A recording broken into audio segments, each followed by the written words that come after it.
നമസ്കാരം എല്ലാവർക്കും. കൃത്യം 7 മണി. അപ്പൊ ഇതില് ജോയിൻ ചെയ്ത എല്ലാവർക്കും സുസ്വാഗതം. നമ്മുടെ ഒരുമിച്ചുള്ള യാത്ര ബിടാഗിലൂടെ തുടങ്ങിയിട്ട് 4 വർഷം. അതിനിടയ്ക്ക് ഏകദേശം 1 വർഷത്തോളം ഒരു ഗ്യാപ്പ് ഉണ്ടായിട്ടുണ്ട്. നമ്മുടെ മലയാളത്തിന്റെ നെടുംതൂണായ മുരളി സാറും മോഹൻദാസ് സാറും ഒക്കെ വളരെ ആവേശത്തോടെ നയിച്ചിരുന്നു. പക്ഷെ പല കാരണത്താലും അവരുടെ തിരക്ക് മൂലം തന്നെയാണ് പ്രധാനമായും മുരളി സാറിന്റെ എഴുത്തും അതോടുള്ള തിരക്കും പ്രസംഗവും ഒക്കെ വളരെ അതിന്റെയൊക്കെ നിമിത്തമാണ്. അപ്പോൾ അത് നമ്മുടെ ഈ സെഷൻസ്, മലയാളത്തിലുള്ള സെഷൻസ് നമുക്ക് നടത്താൻ പറ്റിയിട്ടില്ല. പക്ഷെ എന്തായാലും ഇപ്പോ ഈ അവസരത്തിൽ ഇതിന് മുന്നിട്ടിറങ്ങിയ മുൻകൈ എടുത്ത മോഹൻദാസ് സാറിനും മുരളി സാറിനും നിങ്ങളുടെ എല്ലാ പേരിലും ആദ്യം നന്ദി അറിയിച്ചുകൊണ്ട് അവരെ സ്വാഗതം ചെയ്യുന്നു. ഒപ്പം ബിജു സാറിനെയും ഇന്നത്തെ മോഡറേറ്ററായ അൻസിയ മേഡത്തെയും ഈ സെഷനിലേക്ക് സ്വാഗതം ചെയ്യുന്നു. ഇതിൽ പങ്കുചേർന്ന എല്ലാ പേർക്കും സുസ്വാഗതം. ഗ്രൂപ്പ് വളരെ സജീവമായി മുന്നോട്ട് പോകണം. അല്പസമയം എല്ലാവരും കണ്ടെത്തണം. മറ്റു സബ്ജക്റ്റുകളിലും ഒക്കെ ആയിട്ട് വളരെ ഭംഗിയായിട്ട് നമ്മൾ സെഷൻസും കാര്യങ്ങളൊക്കെ നടത്തുന്നുണ്ട്. പക്ഷെ മലയാളത്തിൽ നമുക്ക് പ്രഗത്ഭരായ ആൾക്കാർ മുന്നോട്ട് വന്നാലേ നമുക്ക് അതിലൂടെ പഠിക്കാനും സംശയ ദൂരീകരണത്തിനും ഒക്കെ സാധിക്കുകയുള്ളൂ. അപ്പോൾ എന്തായാലും മുരളി സാറും മോഹൻദാസ് സാറും ഒന്ന് ഈ സെഷന് മുൻകൈ എടുത്ത് ഒന്നുകൂടി ഞാൻ ഇവിടെ നിങ്ങളുടെ പേരിൽ നന്ദി രേഖപ്പെടുത്തുകയാണ്. ഒപ്പം ഒരു അഭ്യർത്ഥന കൂടി നമുക്ക് തുടങ്ങാം. എല്ലാ പേരും മുന്നോട്ട് വരിക എന്നുള്ളതാണ്. കാരണം പല സബ്ജക്റ്റിൽ നിന്നും പലരും മുന്നോട്ട് വരുന്നുണ്ട്. മലയാളത്തിൽ നിന്ന് എല്ലാവരും പിറകോട്ടാണ് പോകുന്നത്. ഇപ്പൊ നമ്മുടെ ഈ സെഷനിൽ തന്നെ നമ്മൾ രജിസ്റ്റർ ചെയ്തപ്പോൾ ഇപ്പൊ കയറിയിട്ടുള്ള 66 പേരാണ്. അപ്പൊ പലപ്പോഴും പലർക്കും ബുദ്ധിമുട്ടുണ്ടാവും കയറാനായിട്ട്. ബട്ട് മാക്സിമം ശ്രമിക്കുക. ഇങ്ങനെയുള്ള സെഷൻസ് ഒക്കെ വളരെ വളരെ അപൂർവമായിട്ട് നമുക്ക് കിട്ടുള്ളൂ. കാരണം എല്ലാവരും ഇപ്പൊ സ്കൂൾ തുടങ്ങി തിരക്കുമായി മറ്റു പ്രവർത്തന മേഖലയിലും അവരുടെ ശ്രദ്ധ കേന്ദ്രീകരിക്കുന്നുമുണ്ട്. പക്ഷെ ആ ഒരു എന്താ പറയാ ഒരു ഗ്യാപ്പ് അത് നമ്മൾ നികർത്തണമെങ്കിൽ പുതിയ ആൾക്കാർ മുന്നോട്ട് വരിക. നമ്മുടെ എല്ലാ സഹകരണവും ഉണ്ടാവും. മുരളി സാർ നമ്മുടെ കൂടെ ഉണ്ട്, മോഹൻദാസ് സാർ നമ്മുടെ കൂടെ ഉണ്ട്. ഒരു ഒത്തൊരുമ നമ്മുടെ മലയാളികളുടെ ഇടയിൽ അത് എപ്പോഴും ഒരു ചോദ്യചിഹ്നമാണ്. പക്ഷെ അത് നമുക്ക് അത് നമ്മുടെ ബിടാഗിന്റെ കാര്യത്തിൽ അല്ലെങ്കിൽ എക്സ്ട്രാ മൈലിന്റെ കാര്യത്തിൽ നമുക്കത് നികത്തിയേ പറ്റും. എന്തായാലും നല്ലൊരു സായാഹ്നം നേർന്നുകൊണ്ട് ഞാൻ മുരളി സാറിനെയും മോഹൻദാസ് സാറിനെയും ബിജു സാറിനെയും അൻസിയ മേഡമാണ് നമ്മുടെ ഇന്നത്തെ സെഷന്റെ മോഡറേറ്റർ.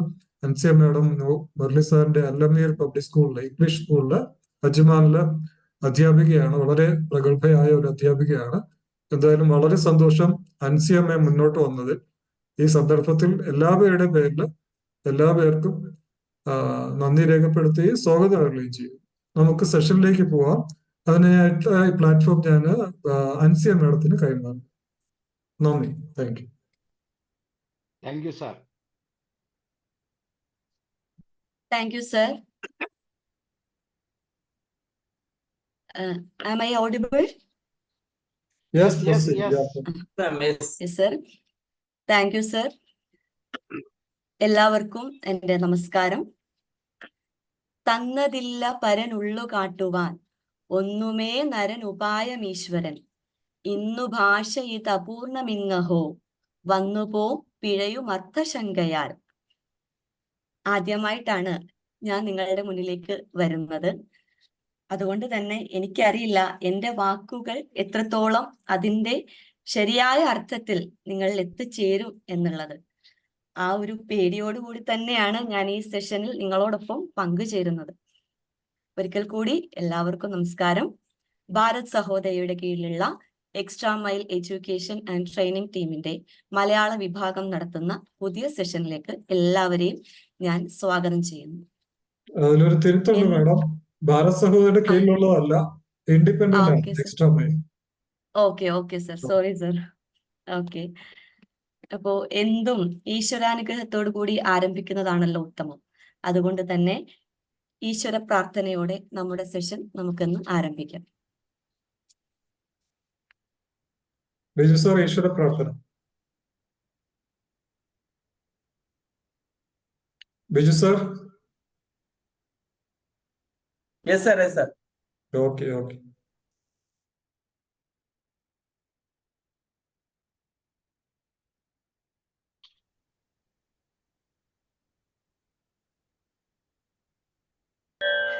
സത്യത്തിൻ പൊരുളായ സർവേശ്വരാ, അങ്ങേ ഞാനെന്നും വാഴ്ത്തിയിടുന്നു. സത്യത്തിൻ പൊരുളായ സർവേശ്വരാ, അങ്ങേ ഞാനെന്നും വാഴ്ത്തിയിടുന്നു. നിത്യനിരാമയ വിശ്വവിമോഹന കരുണാകടാക്ഷം നൽകിയിടണേ. എന്നെന്നും നീ എന്നിൽ വിളങ്ങിയിടണേ. സത്യത്തിൻ പൊരുളായ സർവേശ്വരാ, അങ്ങേ ഞാനെന്നും വാഴ്ത്തിയിടുന്നു. പ്രപഞ്ചത്തിൻ പൊരുളായ സർവേശ്വരാ, ചൈതന്യമെന്നിൽ ചൊരിഞ്ഞിടണേ. ചൈതന്യമെന്നിൽ ചൊരിഞ്ഞിടണേ. ആനന്ദബാഷ്പമായി നീ എന്നിൽ അലിയുമ്പോൾ ചൈതന്യധാരയായി മാറിയിടണേ. ചൈതന്യധാരയായി മാറിയിടണേ. സത്യത്തിൻ പൊരുളായ സർവേശ്വരാ, അങ്ങേ ഞാനെന്നും വാഴ്ത്തിയിടുന്നു. അങ്ങേ ഞാനെന്നും വാഴ്ത്തിയിടുന്നു.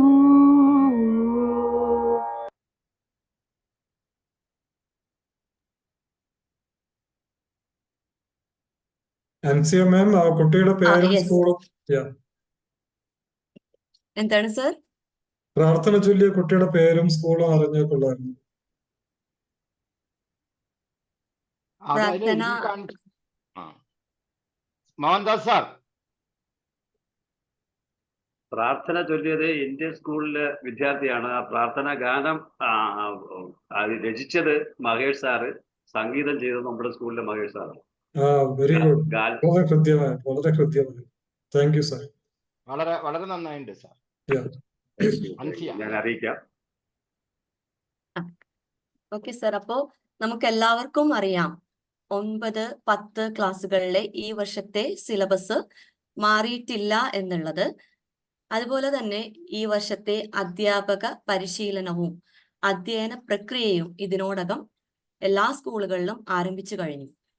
ഈ സിലബസ് പിന്തുടരുന്നവർക്ക് കാര്യങ്ങൾ താരതമ്യേന എളുപ്പമായിരിക്കും. എങ്കിലും പുതുതായി ജോയിൻ ചെയ്തവരെ സംബന്ധിച്ചിടത്തോളം സിലബസിൽ ഒരു ഉൾക്കാഴ്ച ലഭിക്കുന്നത് നന്നായിരിക്കും. മാത്രവുമല്ല, കൂട്ടായ ചർച്ചകളും വിലയിരുത്തലുകളും അധ്യാപനത്തെ മികവുറ്റതാക്കുകയും ചെയ്യുന്നു. സിലബസിനെ കുറിച്ച് പറഞ്ഞു കഴിയുമ്പോൾ ഇനി നമ്മൾ ലിപിയുടെ കാര്യത്തിലേക്ക് വരുമ്പോൾ വർഷങ്ങളായി ഒരു പൊതു യൂണിക്കോഡ് ലിപി നമുക്ക് ഇല്ല. പലരും പല രീതിയിലാണ് ഇപ്പോഴും എഴുതിക്കൊണ്ടിരിക്കുന്നത്. അതിനെ പരിഷ്കരിച്ച് ഏകീകൃതമാക്കേണ്ടത് അത്യാവശ്യമായ കാര്യമാണ്. അതും നമ്മുടെ ഇന്നത്തെ ചർച്ചാ വിഷയമാണ്. ഇത്തരത്തിൽ മാറാത്ത സിലബസിനെയും മാറേണ്ട ലിപിയെക്കുറിച്ചുമുള്ള ആലോചനയാണ് നമ്മൾ ഈ സെഷനിലൂടെ പങ്കുവെക്കുന്നത്. എക്സ്ട്രാ മെയിൽ എഡ്യൂക്കേഷൻ ആൻഡ് ട്രെയിനിങ്ങിന്റെ ജീവാത്മാവും പരമാത്മാവും programme director doctor Abdul Salam സാറാണ്. National accreditation board for education and ട്രെയിനിങ്ങിന്റെ അസസറും CBSE റിസോഴ്സ് പേഴ്സണും മാസ്റ്റർ ട്രെയിനറും BTAGന്റെ CEOയും ഫൗണ്ടറും എല്ലാമാണ് സലാം സാറ്. ഈ BTAG നടത്തുന്ന എല്ലാ സെഷന്റെയും ഊർജം സലാം സാർ ആണെന്ന് തന്നെ നമുക്ക് പറയാം. വളരെ സന്തോഷത്തോടെയും ആദരവോടുകൂടിയും ഞാൻ സാറിനെ ഈ ഒരു സെഷനിലേക്ക് സ്വാഗതം ചെയ്യുന്നു. നന്ദി നന്ദി, താങ്ക് യു. ഇനി ഈ ഒരു സെഷന് ആശംസ അർപ്പിക്കുന്നത് മിസ്റ്റർ ബിജു എസ് പിള്ള സാറാണ്. സലാം സാറിനോടൊപ്പം തന്നെ ബിടാഗിന് തുടക്കം കുറിച്ച വ്യക്തികളിൽ ഒരാളാണ് ബിജു സാറ്. ഗോകുലം പബ്ലിക് സ്കൂളിന്റെ പ്രിൻസിപ്പളാണ് അദ്ദേഹം. കൂടാതെ മറ്റു പല CBSE സ്കൂളുകളിലും പ്രിൻസിപ്പലായി സേവനമനുഷ്ഠിച്ച വ്യക്തിയാണ്. സാറിനെയും വളരെയധികം സന്തോഷത്തോടു കൂടി ഞാൻ ഈ ഒരു സെഷനിലേക്ക് സ്വാഗതം ചെയ്യുന്നു. Thank you Biju sir. Biju sir. Thank you ma'am, thank you. Biju sir 2 വാക്ക് സംസാരിക്കും. സ്വാഗതം. അല്ല, ആശംസ. ആശംസ ആശംസ. ഏതാണ്ട് 2 വർഷത്തോളമായി ആദരണീയനായ നമ്മളെ മുരളി സാറിനെ കണ്ടിട്ട് വളരെയധികം സന്തോഷമുണ്ട് സാറിനെ കണ്ടിട്ട്. അതുപോലെ മോഹൻദാസ് സാറ്, അൻസിയ മാം, programme director Abdul Salam sir, എല്ലാ കേരളത്തിലുള്ള മലയാളം അധ്യാപകരും അതുപോലെ തന്നെ വിദേശ രാജ്യത്തു നിന്നും പങ്കെടുത്തിട്ടുള്ള എല്ലാ അധ്യാപകർക്കും വിനീതമായ കൂപ്പുകൈ. വളരെ നല്ല ഒരു ദിവസമാണ്. കേരളത്തിലെ അതിഭീകരമായ മഴ പെയ്തുകൊണ്ടിരിക്കുകയാണ്. എന്നാൽ കൂടിയും കറണ്ട് കട്ട് ഇല്ലാതെ തമ്മിൽ കാണാൻ സാധിച്ചതിൽ വളരെയധികം ചാരിതാർത്ഥ്യമുണ്ട്. അതുപോലെ 6, 7, 8 ക്ലാസ്സുകളിലെ കേരള പാഠാവലി എനിക്ക് തോന്നുന്നു ഇപ്പം മാറ്റമുണ്ട്. നമുക്ക് ആർക്കും ടെക്സ്റ്റ് ബുക്സ് ഒന്നും കിട്ടിയിട്ടില്ല. NEP-യുടെ പുതിയ പ്രിന്റിങ് നടന്നുകൊണ്ടിരിക്കുന്നതേ ഉള്ളൂ. അപ്പം നമുക്കിപ്പം ടെക്സ്റ്റ് ബുക്ക് കിട്ടാത്തത് കൊണ്ട് അതൊരു ബുദ്ധിമുട്ട് തന്നെയാണ്. സ്കൂൾ തുറക്കാൻ ഇനി ഒരാഴ്ചയേ ഉള്ളൂ. അതുപോലെ 9th-ലും 10th-ലും അൻസിയ മാഡം പറഞ്ഞതുപോലെ ഈ വർഷവും മാറ്റങ്ങളൊന്നും ഇല്ല. അപ്പം കൂടുതൽ വിശദമായ മലയാളത്തിന്റെ വിഷയത്തെക്കുറിച്ച് ആധികാരികമായി പറയാൻ വേണ്ടിയിട്ട് ഇവിടെ പ്രഗത്ഭരായ മലയാളം അധ്യാപകരുണ്ട്. അപ്പൊ ഇന്നത്തെ സായാഹ്നം ഏറ്റവും നല്ല ഒരു ചർച്ചാ വിഷയം, നല്ലൊരു വേദിയായി മാറട്ടെ എന്ന് ആശംസിച്ചുകൊണ്ട് ഞാൻ എന്റെ വാക്കുകൾ ചുരുക്കുന്നു. നന്ദി, നമസ്കാരം. Thank you sir. ഇനി നമ്മളുടെ പ്രധാന സെഷനിലേക്ക് കടക്കുന്നതിന് മുൻപ് ഒരു മലയാള തനിമയൂറുന്ന ഒരു മനോഹര ഗാനത്തിന്റെ നൃത്താവിഷ്കാരത്തിലേക്ക് നമുക്ക് കടക്കാം. പ്രസീത നാട്യകലാക്ഷേത്ര കൊറിയോഗ്രഫി ചെയ്ത് അന്നപൂർണ നമ്പ്യാർ, അഭിനന്ദന പ്രദീപ് എന്നീ വിദ്യാർത്ഥികളാണ് നമുക്ക് ഈ ദൃശ്യവിരുന്ന് ഒരുക്കിയിട്ടുള്ളത്. അപ്പൊ നമ്മൾക്ക് ആ ഒരു ദൃശ്യവിരുന്നിലേക്ക് പ്രവേശിക്കാം. Sir. Biju sir in action. അതെ.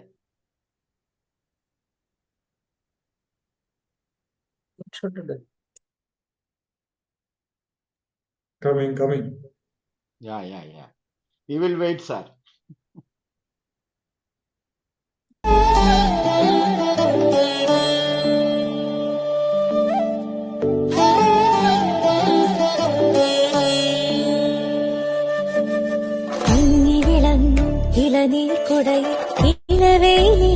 മലയാളം നന്മകൾ വിളയുന്നറുതേനൊഴുകും പുതുവലരായൻ മലയാളം.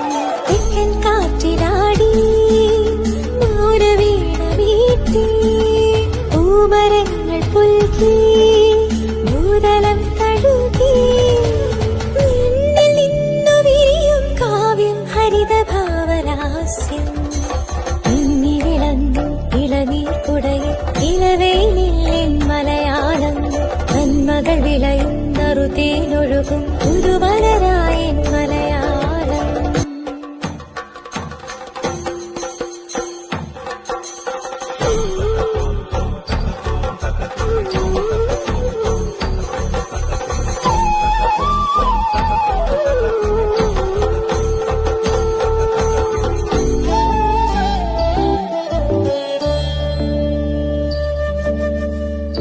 നിറപകറ്റിൽ തകതിമിയാടും മലയാളം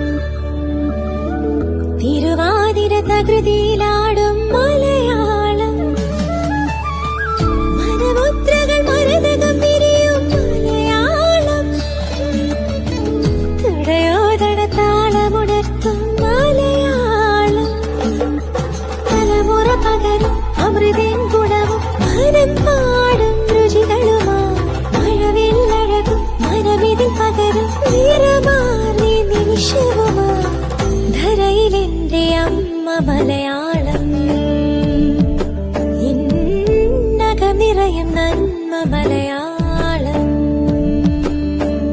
മിന്നി വിളങ്ങും ഇളനീർ കുടയിൽ ഇളവേലിൻ മലയാളം നന്മകൾ വിളയും നറുതേനൊഴുകും പുതുവലരായൻ മലയാളം തെക്കൻ കാറ്റിലാടി മൗനവീണ വീട്ടി പൂവരങ്ങൾ പുൽകി ഭൂതലം തഴുകി നിന്നിൽ നിന്നു വിരിയും കാവ്യം ഹരിത ഭാവലാസ്യം.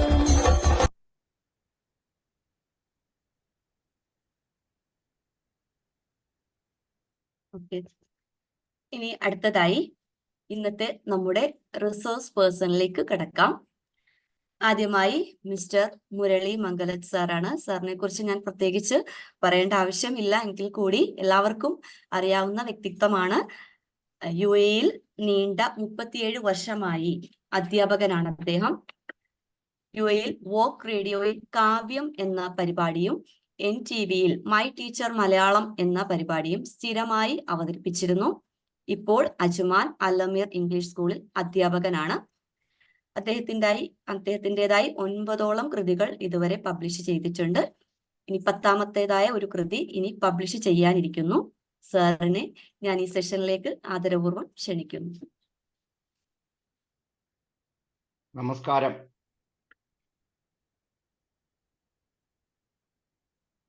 സലാം sir. Yes sir, thank you sir. കേക്കാലോ? അടുത്ത മോഹൻദാസ് സാറിനെ കുറിച്ച്. മോഹൻദാസ് സാറിനെ കുറിച്ചും പറഞ്ഞാൽ എന്നിട്ട് നമുക്ക് തുടങ്ങാം. Okay sir. അടുത്ത നമ്മളുടെ റിസോഴ്സ് പേഴ്സൺ മോഹൻദാസ് സാർ ആണ്. സർ അല്ലൈൻ ഇന്ത്യൻ സ്കൂളിൽ 30 വർഷമായിട്ട് മലയാളം കോർഡിനേറ്ററായിട്ട് സേവനം അനുഷ്ഠിച്ചു വരുന്നു.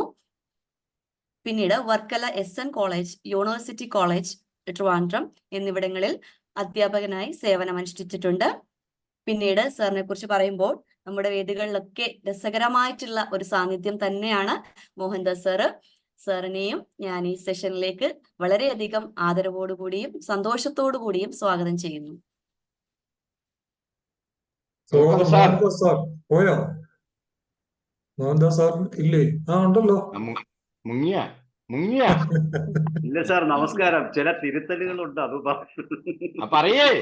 തിരുത്തണം സാർ. വർക്കല SN കോളേജിൽ യൂണിവേഴ്സിറ്റി കോളേജ് പറഞ്ഞത് പഠിക്കുകയായിരുന്നു, പഠിപ്പിച്ചില്ല. ഞാൻ വയനാട് ഒരു സർക്കാർ സ്കൂളിലെ അധ്യാപകനായിരുന്നു. അവിടെ ലീവ് എടുത്താണ് ഇങ്ങോട്ട് പോകുന്നത്. അപ്പൊ അതൊരു എംഫസിസ് ആയല്ലോ. Thank you.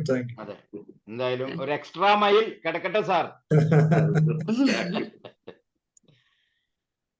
അപ്പൊ തുടങ്ങാലോ സാർ.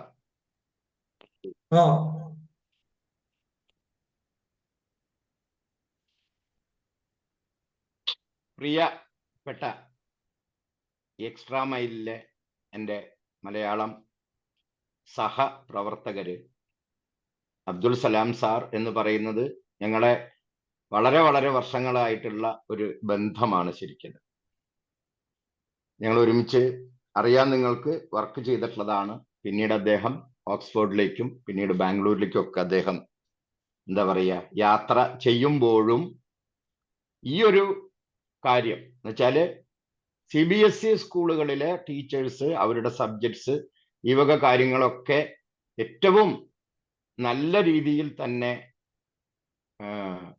എല്ലാവരിലേക്കും വിദഗ്ധമായ പരിശീലനങ്ങളോടുകൂടി എത്തിക്കണം എന്ന് വളരെയധികം ആഗ്രഹമുള്ള ഒരാളാണ്. സത്യത്തിൽ പലപ്പോഴും എനിക്ക് വിഷമം തോന്നിയിട്ടുണ്ട്. സാറിൻ്റെ ഒപ്പം ഓടി എത്താൻ പറ്റുന്നില്ലല്ലോ, മലയാളം പിന്നാക്കം പോകുന്നു എന്ന് സാറ് സൂചിപ്പിച്ചു. സത്യമാണത്. അത് വളരെ വളരെ എന്താ പറയുക, അതിനെ എതിർക്കാൻ പറ്റാത്ത തരത്തിലുള്ള ഒരു സത്യമാണ്. ശരിക്കും പലപ്പോഴും പല കാരണങ്ങൾ കൊണ്ടാകാം നമ്മൾ ഈ സാറിൻ്റെ ഒപ്പം, കാരണം സാറിനെ സംബന്ധിച്ചിടത്തോളം സാറിനതൊരു എന്താ പറയുക ജീവശ്വാസത്തിന്റെ ഭാഗം തന്നെയാണ് സാറിനെ സംബന്ധിച്ചിടത്തോളം. സാർ അതിൽ വളരെ എക്സ്പെർട്ടുമാണ് ശരിക്കും. അതേപോലെ തന്നെ ഇപ്പൊ ബിജു സാറായാലും ഈ ഗ്രൂപ്പിലെ ഒരുവിധം ഇത് നയിക്കുന്ന ആളുകളൊക്കെ തീർച്ചയായിട്ടും നമുക്ക് വളരെ സന്തോഷമുള്ള കാര്യമാണ്. ഒപ്പം നിന്ന് നമ്മുടെ അവതാരകയായിട്ട് വന്നിട്ടുള്ള അൻസിയ എൻ്റെ കൂടെ വർക്ക് ചെയ്യുന്ന ആളാണ്. തീർച്ചയായിട്ടും വളരെയധികം കഴിവുകളുള്ള ഒരു കുട്ടിയാണ്. മോഹൻദാസ് സാറിനെ കുറിച്ച് പിന്നെ നമ്മൾ പറയേണ്ട കാര്യമില്ല. നമ്മുടെ കൂടെ തന്നെ എപ്പോഴും ഈ കളിച്ചും ചിരിച്ചും ചിരിപ്പിച്ചും കളിപ്പിച്ചും ഒക്കെ നമ്മുടെ കൂടെ ചേരുന്ന ഒരാളാണ് അദ്ദേഹം. ഈ ഒരു ഇതിന്റെ തീർച്ചയായിട്ടും വളരെ പ്രധാനപ്പെട്ട ഒരാളാണ്. എനിക്ക് മറ്റേ ഷൈനി, രേഖ ഇവരെ കുറിച്ചും മറക്കാൻ പറ്റില്ല. അവരൊക്കെ നമ്മുടെ കൂട്ടത്തിൽ ഉണ്ട്. അവരും ഇതിനോടൊപ്പം സഞ്ചരിച്ചിരുന്നവരാണ്. പക്ഷെ ഓരോരുത്തരും ഓരോ തിരക്കുകളിലുണ്ട്. അതോടൊപ്പം തന്നെ എന്താ പറയുക, പറ്റുമ്പോഴൊക്കെ അവര് ഈ ഗ്രൂപ്പിൽ വരാറുണ്ട്. എന്തായാലും ഇന്ന് വളരെ പ്രധാനപ്പെട്ട 2 കാര്യങ്ങളാണ്. അതിൽ സിലബസുമായി ബന്ധപ്പെട്ട കാര്യങ്ങൾ മോഹൻദാസ് സാർ സംസാരിക്കും. അതിലും എന്താ പറയുക, ഒപ്പം ഒരു ഭാഷ പഠിക്കുന്ന സമയത്ത് മലയാളം മാത്രമല്ല, എനിക്ക് തോന്നുന്നു ഇന്ത്യയിലെ പല ഭാഷകളും നേരിടുന്ന ഒരു വലിയ പ്രശ്നമാണ് കൃത്യമായൊരു എഴുത്ത് രീതി ഇല്ലാതിരിക്കുക എന്ന് പറയുന്നത്. ലിപി എന്ന് പറയുന്നത് വളരെ വളരെ ശരിക്കും ഓരോരുത്തരും ഓരോ തരത്തില് നമ്മളൊക്കെ കാണുന്നതാണ്. സ്കൂളുകളിലായാലും വ്യക്തിപരമായിട്ടായാലും എഴുതുമ്പോഴായാലും, ഇപ്പൊ നിങ്ങൾ പത്രങ്ങൾ നോക്കിയാലും ടെക്സ്റ്റ് ബുക്കുകൾ നോക്കിയാലും എല്ലാവരും ഇപ്പൊ നമുക്കറിയാം 1 to 8 ക്ലാസ്സുകളില് പ്രൈവറ്റ് ആയിട്ടുള്ള പുസ്തകങ്ങളാണ് വരുന്നത്. ഈ പുസ്തകങ്ങളിലൊക്കെ നമുക്ക് കാണാൻ പറ്റും പല തരത്തിലാണ് അവർ ടൈപ്പ് ചെയ്ത് വെച്ചിട്ടുള്ളത്. ഇതൊരു കുട്ടികളെ, കാരണം അധ്യാപകരെ സംബന്ധിച്ചിടത്തോളം അത് എങ്ങനെയെങ്കിലുമൊക്കെ പരിഹരിക്കാൻ പറ്റും. പക്ഷേ കുട്ടികൾക്ക് വല്ലാത്ത ആശങ്കയുണ്ടാക്കുന്ന ഒരു കാര്യമാണ്. ഇതിലേതാണ് ശരി, എങ്ങനെയാണ് നമ്മൾ പിന്തുടരേണ്ടത് എന്നൊക്കെയുള്ള പ്രശ്നങ്ങൾ സത്യത്തിൽ വലിയ ഒരു തലവേദനയാണ് ശരിക്കും. അപ്പൊ ഈ തലവേദന പരിഹരിക്കേണ്ടത് വളരെ പ്രധാനപ്പെട്ട ഒരു കാര്യമാണ്. ഇപ്പോ ഈ ഒരു വിഷയത്തെ കുറിച്ച് പറയുമ്പോ 2 വ്യക്തികളെ എനിക്ക് ആദ്യം ഓർക്കണം. ചരിത്രത്തിലേക്കാണ് ഞാൻ പോകുന്നത്. വളരെ പ്രധാനപ്പെട്ട 2 വ്യക്തികളുണ്ട്. ഒന്ന് ബെഞ്ചമിൻ ബെയ്ലി എന്ന് പറയുന്ന ഒരു പാതിരിയാണ്. ഇംഗ്ലണ്ടിൽ നിന്ന് വന്ന ക്രിസ്ത്യൻ മിഷണറി. ആ മിഷണറി നമ്മുടെ ഭാഷയ്ക്ക് വേണ്ടിയിട്ട് ചെയ്ത സംഭാവനകൾ യഥാർത്ഥത്തില് അച്ചടി എന്ന് പറയുന്ന ഒരു പ്രശ്നം നേരിടേണ്ടി വന്നപ്പോഴാണ് ഭാഷയുടെ ഇത്തരത്തിലുള്ള പ്രശ്നം. കാരണം നമുക്കറിയാം പണ്ട് കാലത്ത് കോലയിൽ എഴുതിയിരുന്ന ആ കാലം. ഞാനിവിടെ നിങ്ങൾ എപ്പോഴും മനസ്സിലാക്കേണ്ട ഒരു കാര്യം, മലയാള ഭാഷയുടെ പരിണാമത്തെക്കാളേറെ ഇത് മുദ്രിതമാവുന്ന സമയത്ത് ഏതൊക്കെ തരത്തിലുള്ള പ്രയാസങ്ങളാണ് നേരിട്ടിരുന്നത് എന്നുള്ളതാണ് നമ്മൾ ഏറ്റവും കൂടുതൽ ചിന്തിക്കേണ്ടത്. കാരണം അപ്പോഴാണ് ഈ ഒരു പ്രശ്നം നമ്മൾ നേരിടേണ്ടി വരുന്നത്. നമുക്കറിയാം പണ്ടൊക്കെ നമ്മളൊക്കെ പഠിച്ചിരുന്ന കാലത്ത് പഴയ ലിപി തന്നെയാണ് നമ്മൾ ഫോളോ ചെയ്തിരുന്നത്. ഞാൻ 75-ലാണ് എൻ്റെ SSLC കഴിഞ്ഞിട്ടുള്ളത്. അപ്പൊ അതുവരെയൊക്കെ പഴയ ലിപിയാണ്. പക്ഷേ യഥാർത്ഥത്തിൽ ബെഞ്ചമിൻ ബെയ്ലി എന്ന് പറയുന്ന ആള്, നമുക്കറിയാം ഒരു കാലഘട്ടത്തില് ക്രിസ്ത്യാനിറ്റിയുടെ പ്രചാരത്തോടു കൂടിയാണ് ബൈബിള് വിവർത്തനം ചെയ്യേണ്ടി വന്നപ്പോഴാണ് നമുക്ക് അച്ചടിയുടെ ഒരു പ്രശ്നം മലയാളം നേരിട്ടത്. അത് മാത്രവുമല്ല, അന്നൊക്കെ ഉണ്ടായിരുന്ന ഒരു വലിയ പ്രശ്നം, ഇപ്പൊ സുറിയാനി രീതിയിലുള്ള പ്രാർത്ഥനയൊക്കെ ചൊല്ലുമ്പോ സുറിയാനി രീതി അറിഞ്ഞുകൊണ്ടല്ല പലപ്പോഴും ആളുകൾ പ്രാർത്ഥനയൊക്കെ ചൊല്ലിയിരുന്നത്. ഇതിനെ മലയാളീകരിക്കുക എന്നുള്ളൊരു പ്രശ്നം വളരെ പ്രധാനപ്പെട്ട ഒരു കാര്യമായിരുന്നു. ഈ ഒരു സമയത്താണ് നമ്മുടെ ഈ മിഷണറി ബെഞ്ചമിൻ ബെയ്ലി എന്ന് പറയുന്ന അദ്ദേഹം മദ്രാസിൽ നിന്ന് ആലപ്പുഴ വഴി കോട്ടയത്തെത്തി. നമുക്കറിയാം മലയാളത്തിന്റെ അച്ചടിയുടെ ഒരു വലിയ കേന്ദ്രം എന്ന് പറയുന്നത് കോട്ടയമാണ് ശരിക്കും. ആ കോട്ടയത്തു നിന്നാണ് ശരിക്കും ഇതിന്റെ ഒരു തുടർച്ച അദ്ദേഹം ഉണ്ടാക്കിയെടുക്കുന്നത്. അദ്ദേഹത്തിന്റെ സ്കൂളിലാണ് യഥാർത്ഥത്തിൽ സലാം സാറിനും അറിയുമെന്ന് എനിക്കറിയില്ല, ആദ്യമായിട്ട് ഇംഗ്ലീഷ് പഠിപ്പിച്ചു തുടങ്ങി. അദ്ദേഹത്തിന് ഒരു സെമിനാരി ഉണ്ടായിരുന്നു അവിടെ. അവിടുന്നാണ് ഇംഗ്ലീഷ് ശരിക്കും പറഞ്ഞാൽ കേരളത്തിൽ ഔദ്യോഗികമായി പഠിപ്പിക്കുന്ന ഒരു രീതി. പിന്നീട് നമുക്കറിയാം ഇപ്പൊ CMS കോളേജൊക്കെ കോട്ടയത്തെ വളർന്നു വന്നത് ഇതിന്റെയൊക്കെ ഒരു പശ്ചാത്തലത്തിലാണ് ശരിക്കും. അതിന്റെ സ്ഥാപകൻ കൂടിയാണ് ഈ ബെഞ്ചമിൻ ബെയ്ലി എന്ന് പറയുന്നത്. അപ്പോ ഭാഷ വളരെയധികം, കാരണം ഒരു കാലഘട്ടത്തിൽ നമ്മൾ ഏറ്റവും കൂടുതൽ എഴുതിയിരുന്നത് തമിഴ് ഭാഷയിലാണ്. നമ്മുടെ പഴയ സാഹിത്യമൊക്കെ നോക്കിക്കഴിഞ്ഞാൽ എഴുത്തച്ഛനിലേക്ക് എത്തുന്ന ആ മാറ്റത്തെ നമ്മൾ ചിന്തിക്കുന്നത് തന്നെ തമിഴിൽ നിന്ന് മലയാളത്തിലേക്കുള്ള മാറ്റവുമായി ബന്ധപ്പെടുത്തിക്കൊണ്ടാണ്. കാരണം അപ്പൊ അതുകൊണ്ട് മലയാള ഭാഷയെ സംബന്ധിച്ചിടത്തോളം പലപ്പോഴും വ്യക്തമായ ഒരു രീതി ഇല്ലാത്തൊരു പ്രശ്നം ശരിക്കുണ്ടായിരുന്നു.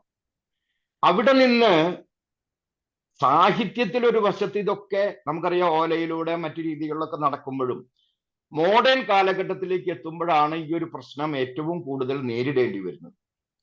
അപ്പൊ ബെഞ്ചമിൻ ബെയ്ലിയെ സംബന്ധിച്ചിടത്തോളം അദ്ദേഹം മലയാളം പഠിച്ച് അതിന്റെ പറ്റുന്ന, കാരണം ഒരു പ്രിന്റ് ചെയ്യാനുള്ള ഒരു മാർഗമില്ല. ഇംഗ്ലണ്ടിൽ നിന്ന് ഒരു പ്രസ് കൊണ്ടുവരാൻ നോക്കി, പക്ഷെ ആ പ്രസ് കിട്ടിയില്ല. അപ്പൊ അദ്ദേഹം എന്ത് ചെയ്യുന്നു, അവിടെ തന്നെ കോട്ടയത്ത് തന്നെ അദ്ദേഹം എന്ത് ചെയ്യാണ്, ഒരു പ്രസ് ഉണ്ടാക്കാൻ ശ്രമിക്കുകയാണ്. അദ്ദേഹത്തിന്റെ ഒരു ആശാരിയുടെ ഒരു ഒരു ഒരു ഒരു ഒരു സഹായമൊക്കെ നേടിയിട്ട് അതിലൂടെ ഉണ്ടാക്കാൻ ശ്രമിക്കുന്നു. അവിടെ നിന്നാണ് ശരിക്കു പറഞ്ഞാല് ആദ്യമായിട്ട് എന്താ പറയാ അച്ചടിക്കാനുള്ള ഒരു ശ്രമം തുടങ്ങുന്നത്. പക്ഷെ നമുക്കറിയാം അവിടെ നിന്ന് വളരെയധികം മലയാളം മുന്നോട്ട് പോയി. രണ്ടാമത്തെ ഒരു വ്യക്തി എനിക്ക് പറയാനുള്ളത് NV കൃഷ്ണവാര്യരെ കുറിച്ചാണ്.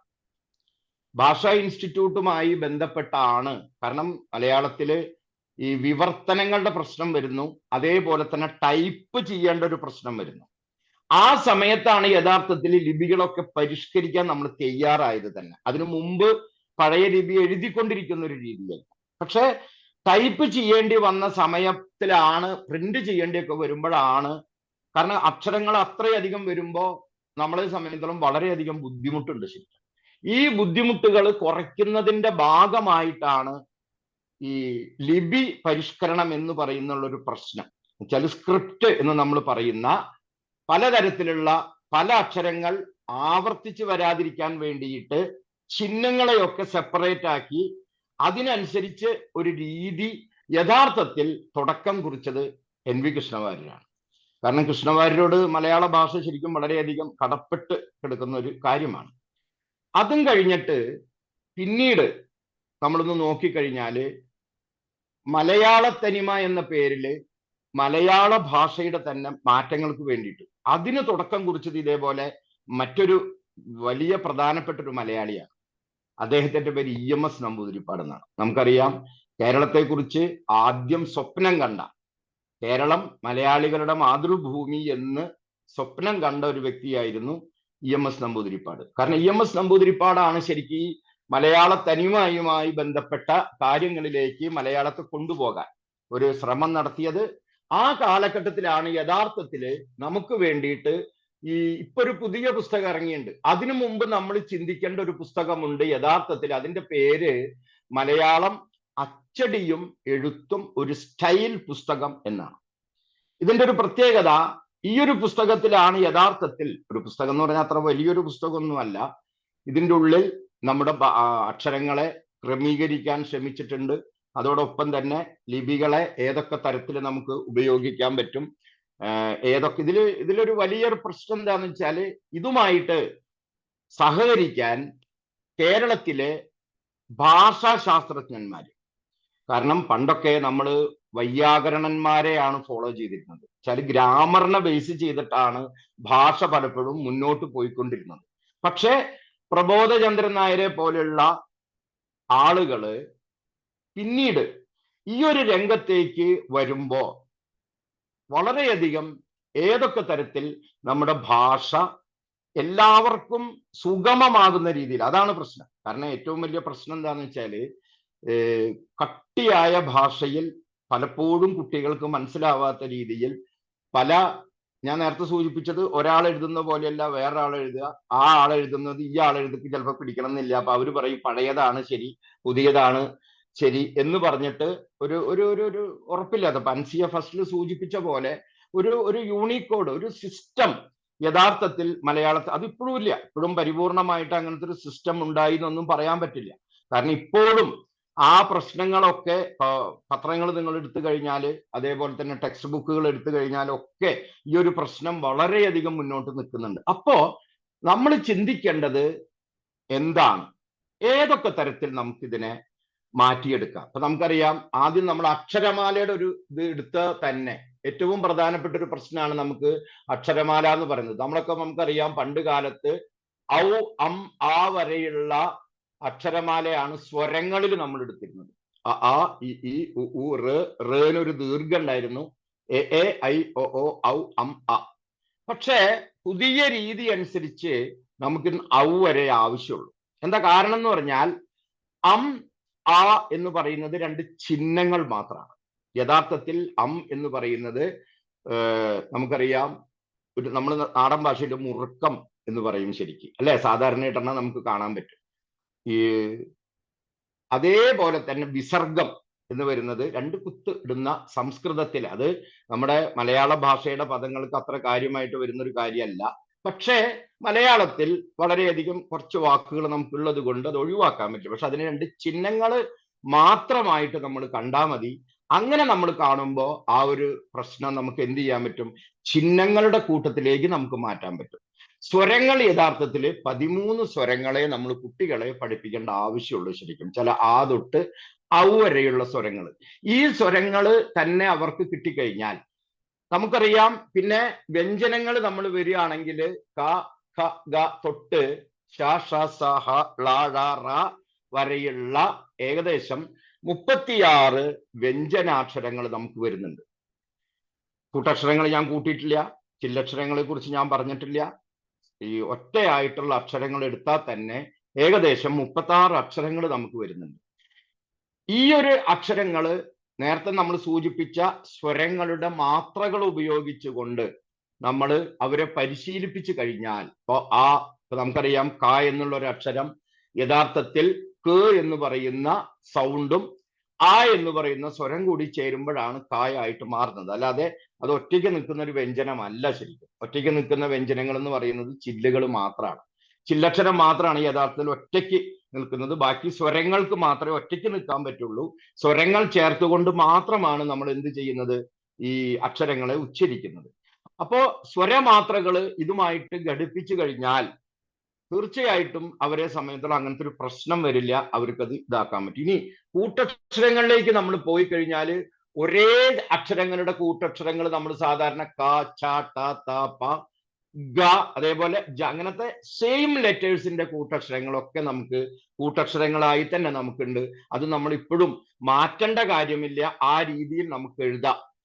പക്ഷെ ഞാൻ നേരത്തെ സൂചിപ്പിച്ചു, ടൈപ്പ് ചെയ്യേണ്ടി വരുമ്പോഴാണ് നമ്മൾ ക ക അല്ലെങ്കിൽ ച ച ട് ട എന്നൊക്കെ എഴുതി തുടങ്ങിയത്. പക്ഷെ അത് നമ്മൾ മാറ്റിയെടുക്കുന്ന വേണം. ഈ പുതിയ ഇതിന്റെ രീതി അനുസരിച്ച് കഴിയുന്നത്ര പഴയ രീതിയും പുതിയ രീതിയും രണ്ടും വേണം. ചില വെറും പഴയ രീതി അങ്ങനെ ഫോളോ ചെയ്യല്ല, എന്താ പറയുക, പുതിയ രീതിയെ നിലനിർത്തിക്കൊണ്ട് തന്നെ ആവശ്യമുള്ള സ്ഥലത്ത് മാത്രം നമ്മൾ എന്ത് ചെയ്യുക? പിരിച്ചെഴുതിക്കൊണ്ട് കഴിയുന്നത്ര പഴയ കൂട്ടക്ഷരങ്ങളെ നിലനിർത്തുക. അത് നമുക്ക് സാധിച്ചു കഴിഞ്ഞാൽ വലിയ പ്രശ്നമില്ലാതെ നമുക്കത് മുന്നോട്ട് കൊണ്ടുപോകാൻ പറ്റും. ഇതേപോലെ തന്നെയാണ് നമ്മൾ സാധാരണ കേസിൽ ഇപ്പോ പലതരത്തിലുള്ള അക്ഷരങ്ങൾ നമുക്ക് യോജിപ്പിക്കേണ്ടി വരും. ഇപ്പൊ ക ട ക ന ക സ ഇവിടെയൊക്കെയാണ് നമുക്ക് ഏറ്റവും നന്നായിട്ട് സ്പ്ലിറ്റ് ചെയ്ത് എഴുതാൻ പറ്റുക. ഒറ്റ ഒരേ ഈ വ്യഞ്ജനങ്ങളാണെങ്കിൽ ആ കാര്യത്തിൽ നമ്മൾ എന്ത് ചെയ്യേണ്ട ആവശ്യമില്ല, അതേ രീതിയിൽ തന്നെ എഴുതുക. അതേ സമയത്ത് വ്യത്യസ്തമായ വ്യഞ്ജനാക്ഷരങ്ങൾ വരുന്ന സമയത്ത് അവയെ നമ്മൾ എന്ത് ചെയ്യണം? ഇപ്പൊ ഞാൻ കിട എന്ന് പറഞ്ഞത് കാട്ട എന്ന് ഒരുമിച്ച് എഴുതാതെ ക ചന്ദ്രക്കലയിട്ടിട്ട് മീത്തലിട്ടുകൊണ്ട് ത നമുക്ക് എഴുതാം. അതേപോലെ വരുന്ന ഇപ്പൊ ഷ്മ ഴ്മ ഇഴ്ച വേഴ്ച വാഴുക ഇങ്ങനത്തെ കുറെ അക്ഷരങ്ങളുണ്ട്. ഷ്ട ഒക്കെ വരുന്നുണ്ട്. ഈ വക അക്ഷരങ്ങളെ ഒക്കെ നമുക്ക് ആ രീതിയിൽ സെപ്പറേറ്റ് ചെയ്ത് എഴുതുകയായിരിക്കും നല്ലത്.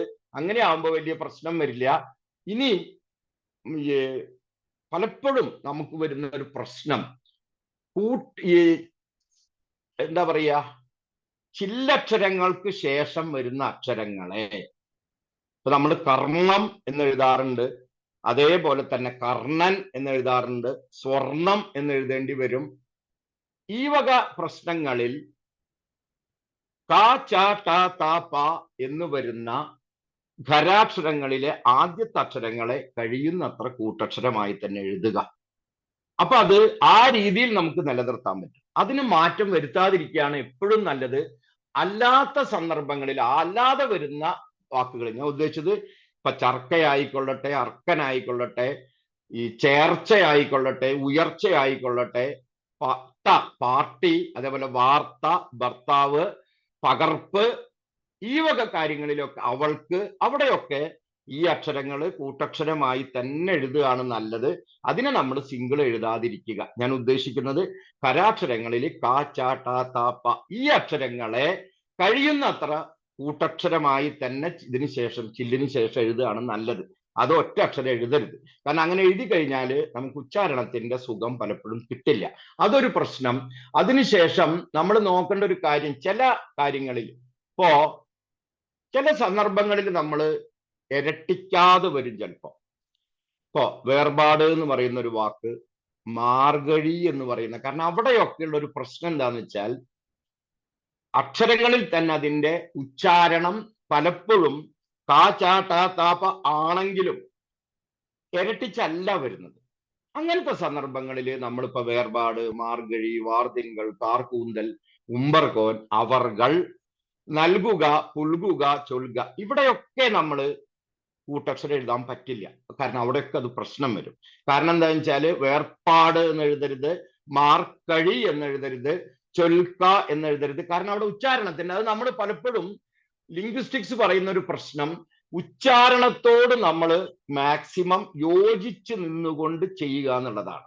ഇവിടെയാണ് ചില അക്ഷരങ്ങൾ, ഇപ്പൊ നമ്മൾ ഉദാഹരണത്തിന് ഇപ്പൊ കർമ്മം, വർഗം, നാ വരുന്നിടത്ത്, മാ വരുന്നിടത്ത്, ഗാ വരുന്നിടത്ത്, ദാ വരുന്നിടത്ത് അവിടെയൊക്കെ നമ്മൾ എന്ത് ചെയ്യണ്ട, ഇരട്ടിക്കേണ്ട ആവശ്യമേ ഇല്ല. അപ്പോ കർമ്മം എന്നെഴുതിയാൽ മതി, സ്വർണം എന്നെഴുതിയാൽ മതി, അർജുനൻ എന്നെഴുതിയാൽ മതി, ഓർമ്മ എന്നെഴുതിയാൽ മതി, സർവം എന്നെഴുതിയാൽ മതി. ഇതിനൊന്നും മാറ്റം വരുത്തേണ്ട കാര്യമില്ല. പക്ഷേ ചില സന്ദർഭങ്ങളിൽ നമുക്ക് എന്ത് ചെയ്യേണ്ടി വരും, കൂട്ടി എഴുതേണ്ടി വരുന്ന സന്ദർഭങ്ങളും വരും. അതിലാണ് അത് ഉയർന്നു, നേർന്നു എന്നൊക്കെ പറയുമ്പോ നമുക്ക് അവിടെ എന്ത് ചെയ്യാൻ പറ്റില്ല, നേർന്നു എന്ന് സിംഗിൾ ലെറ്ററിൽ നമുക്ക് എഴുതാൻ പറ്റില്ല. അത് കൂട്ടക്ഷരമായി തന്നെ എഴുതണം. അതൊരു കാര്യം. മറ്റൊരു പ്രശ്നം ഇപ്പൊ നമ്മൾ വരാറുള്ള ഒരു വലിയൊരു പ്രശ്നമാണ്, നമ്മൾ അധ്യാപകൻ, വിദ്യാർത്ഥി ഇത്തരത്തിലുള്ള അക്ഷരങ്ങൾ നമ്മൾ എഴുതുമ്പോ ഥ എന്നെഴുതണമോ, വലിയൊരു പ്രശ്നമാണ് ശരിക്കും. കാരണം പഴയ രീതി പിന്തുടരുന്ന ആൾക്കാര് ആ രീതിയെ അങ്ങനെ തന്നെ അവർ ഉപയോഗിക്കുകയാണ് ചെയ്യുന്നത്. പഴയ രീതിയിൽ ഥ എന്ന് എഴുതുന്നുണ്ട്. പക്ഷേ ഈ എന്നതിന് ശേഷം വരുന്ന പതിഖരമായാലും ഘോഷ ശബ്ദങ്ങളായാലും രണ്ടാമത്തെ ശബ്ദം മൂർച്ഛ എന്നുള്ളിടത്ത്, അർത്ഥം എന്നുള്ളിടത്ത്, വ്യർത്ഥം എന്നുള്ളിടത്ത്, വാർദ്ധക്യം എന്നിടത്തൊക്കെ രണ്ടാമത്തെ അക്ഷരം മാത്രം ഉപയോഗിച്ചാൽ മതി. ആദ്യത്തെ അക്ഷരം, ഇപ്പൊ വിദ്യാർത്ഥിയിൽ തകാരം ആവശ്യമില്ല, ഠകാരം മാത്രമേ ആവശ്യമുള്ളൂ. ഇതേപോലെ നമ്മളൊന്ന് ക്രമീകരിക്കുന്നത് നമ്മുടെ എഴുത്തിനെ വളരെയധികം എന്താ പറയുക, ഒരു കോമൺ ആയിട്ടുള്ള ഒരു സ്വഭാവം പലപ്പോഴും വരും. അവിടെ ഒന്നും നമ്മൾ രണ്ടക്ഷരം ഉപയോഗിക്കേണ്ട കാര്യം വരുന്നില്ല. അതൊരു എന്താ പറയുക, നമ്മൾ മാറ്റിയെടുക്കേണ്ട ഒരു കാര്യമാണ്. ഇനി വരുന്നത്, ചില സ്ഥലത്ത് ഇത് എഴുതുക തന്നെ വേണം. ഉദാഹരണത്തിന് മുഗ്ധം എന്നൊരു വാക്ക്, ദുഗ്ധം എന്നൊരു വാക്ക്, അവിടെ ഒന്നും നമുക്ക് എന്ത് ചെയ്യാൻ പറ്റില്ല, ദായുടെ ആവശ്യമില്ല. പക്ഷെ ധാമ, 3 അക്ഷരം അവിടെ സാധാരണ ഉപയോഗിക്കാറുണ്ട്. അതിന്റെ ആവശ്യമില്ല, 2 അക്ഷരമേ ആവശ്യമുള്ളൂ. നമുക്ക് കളഞ്ഞിട്ട് ധ എന്നുള്ള ശബ്ദം മാത്രം ഉപയോഗിക്കേണ്ട ഒരു പ്രശ്നമേ വരുന്നുള്ളൂ. വേറൊരു കാര്യം എന്താണെന്ന് വെച്ചാൽ, ഇപ്പൊ ഉദാഹരണത്തിന് ഇപ്പൊ ഭാസ്കരൻ, സംസ്കാരം, സ്കൂൾ, സംസ്കൃതം എന്നൊക്കെ പറയുന്ന സന്ദർഭങ്ങളിൽ ഇവിടെ ഒന്നും നമ്മൾ ഇരട്ടിപ്പിക്കരുത്. സംസ്കൃതം എന്നുള്ള വാക്കിലായാലും പരിഷ്കാരം എന്ന് നമ്മൾ പറയേണ്ട കാര്യമില്ല, പരിഷ്കാരം എന്ന് മതി. പുഷ്കരൻ എന്നുള്ള വാക്കേ വേണ്ടൂ, പുഷ്കരൻ ആവശ്യമില്ല. ഈ വക സന്ദർഭങ്ങളിലൊക്കെ സ, ഷ ഇങ്ങനത്തെ അക്ഷരങ്ങളുടെ പിന്നാലെ വരുമ്പോഴൊന്നും നമ്മൾ എന്ത് ചെയ്യേണ്ട ആവശ്യമില്ല, അക്ഷരങ്ങളെ ഇരട്ടിപ്പിക്കരുത്. അവിടെയൊക്കെ സിംഗിൾ ആയിട്ട് എഴുതിയാൽ മതി. അതായിരിക്കും ഏറ്റവും നല്ലത് എന്നാണ് എനിക്ക് തോന്നുന്നത്. നിങ്ങൾക്കും അത് ചിലപ്പോൾ ഒരു പക്ഷേ കൂടുതൽ ബോധ്യപ്പെട്ടിട്ടുണ്ടാവും എന്നാണ് തോന്നുന്നത്. സലാം സാറെ, വളരെയധികം ഡ്രാഗിങ് ആവുന്നുണ്ടോ? ഇല്ല സാർ, രസമുണ്ട്. കാരണം അങ്ങനത്തെ ഒരു വിഷയമായതുകൊണ്ടാണ് എനിക്ക് കൂടുതൽ എന്താ പറയുക ആ ഒരു രീതിയിലേക്ക് പോവാൻ പറ്റാത്തത്. കാരണം ഇതെന്താ പ്രശ്നം എന്ന് പറഞ്ഞാല്, ഇന്ന് നമ്മുടെ ടീച്ചേഴ്സ് നേരിടുന്ന ഒരു വലിയ പ്രശ്നമാണ് സാർ ഇത്.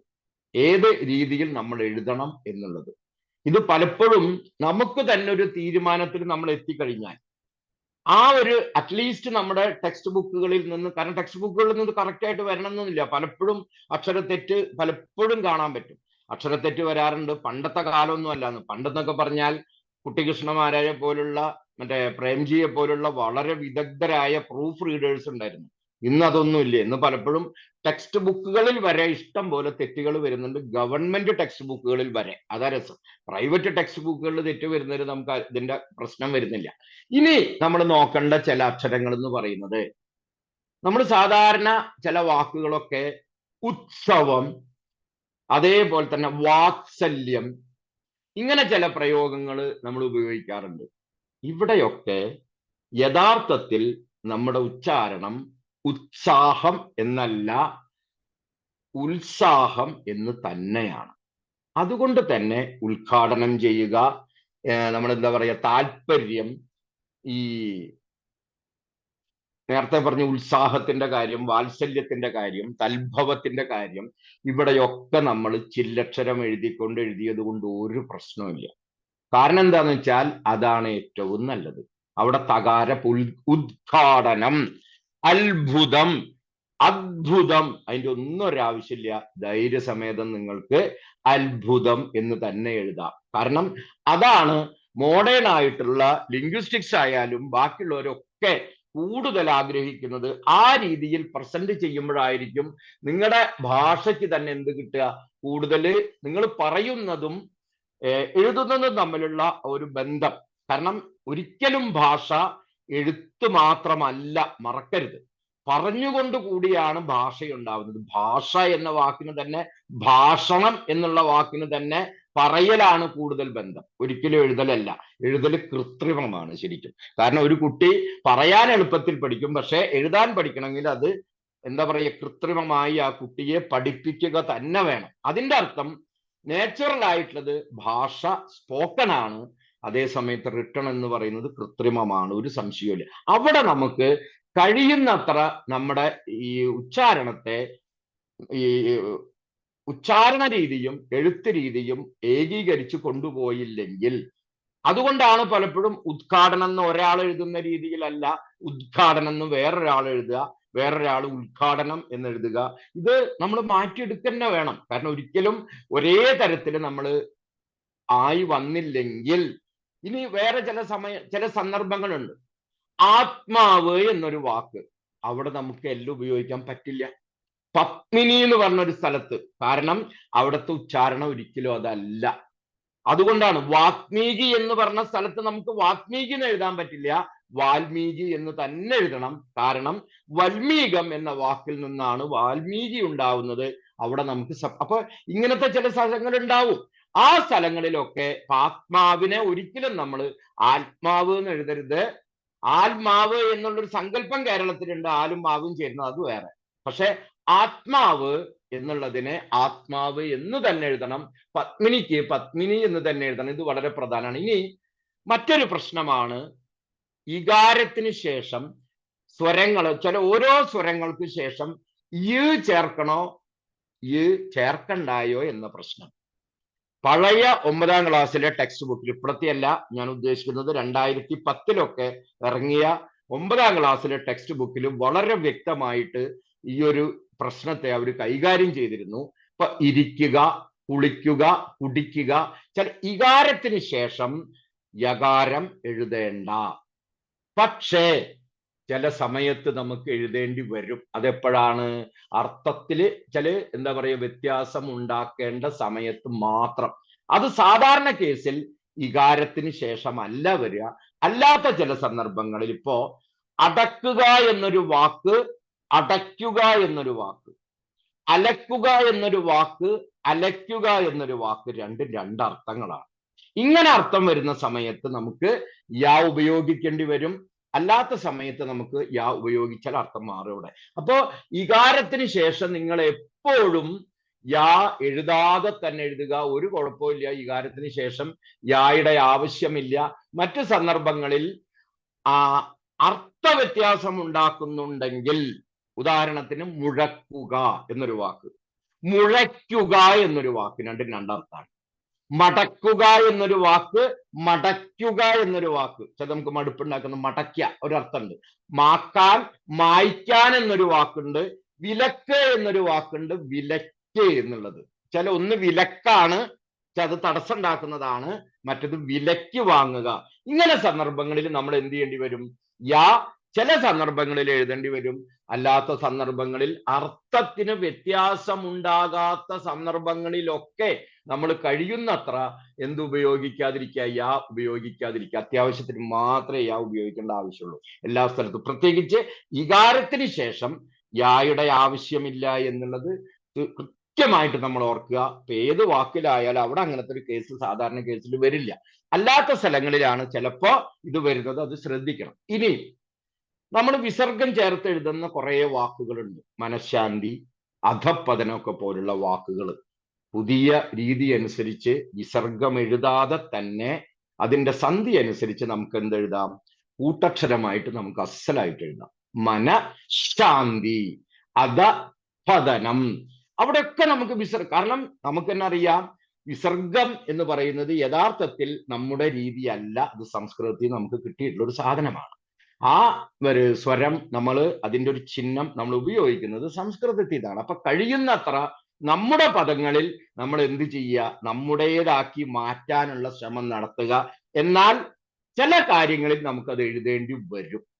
അതെവിടെയാണ്? ഒന്ന്, ഇപ്പൊ ദുഃഖം എന്ന് പറഞ്ഞിടത്ത് നമുക്കൊന്നും ചെയ്യാൻ പറ്റില്ല. അവിടെ ദുഃഖം എന്ന് നമുക്ക് എഴുതാൻ പറ്റില്ല. അവിടെ ആ വിസർഗത്തിന്റെ സാന്നിധ്യം അത്യാവശ്യമാണ്. ഇതേപോലെ തന്നെയാണ് ഇപ്പൊ നാരായണ നമ എന്നൊക്കെ പറഞ്ഞ സന്ദർഭങ്ങളിലും നമുക്ക് എന്ത് ചെയ്യേണ്ടി വരും? ഈ സന്ദർഭങ്ങളിലല്ലാതെ ബാക്കിയുള്ള സ്ഥലങ്ങളിൽ കഴിയുന്നത്ര നമ്മൾ എന്ത് ചെയ്യണം? ഇത് ഒഴിവാക്കണം. മറ്റൊരു കാര്യമാണ്, വേറൊരു കൺഫ്യൂഷൻ ഉണ്ടാക്കുന്ന ഒരു കാര്യമാണ് പൊട്ട്, തൊട്ടു.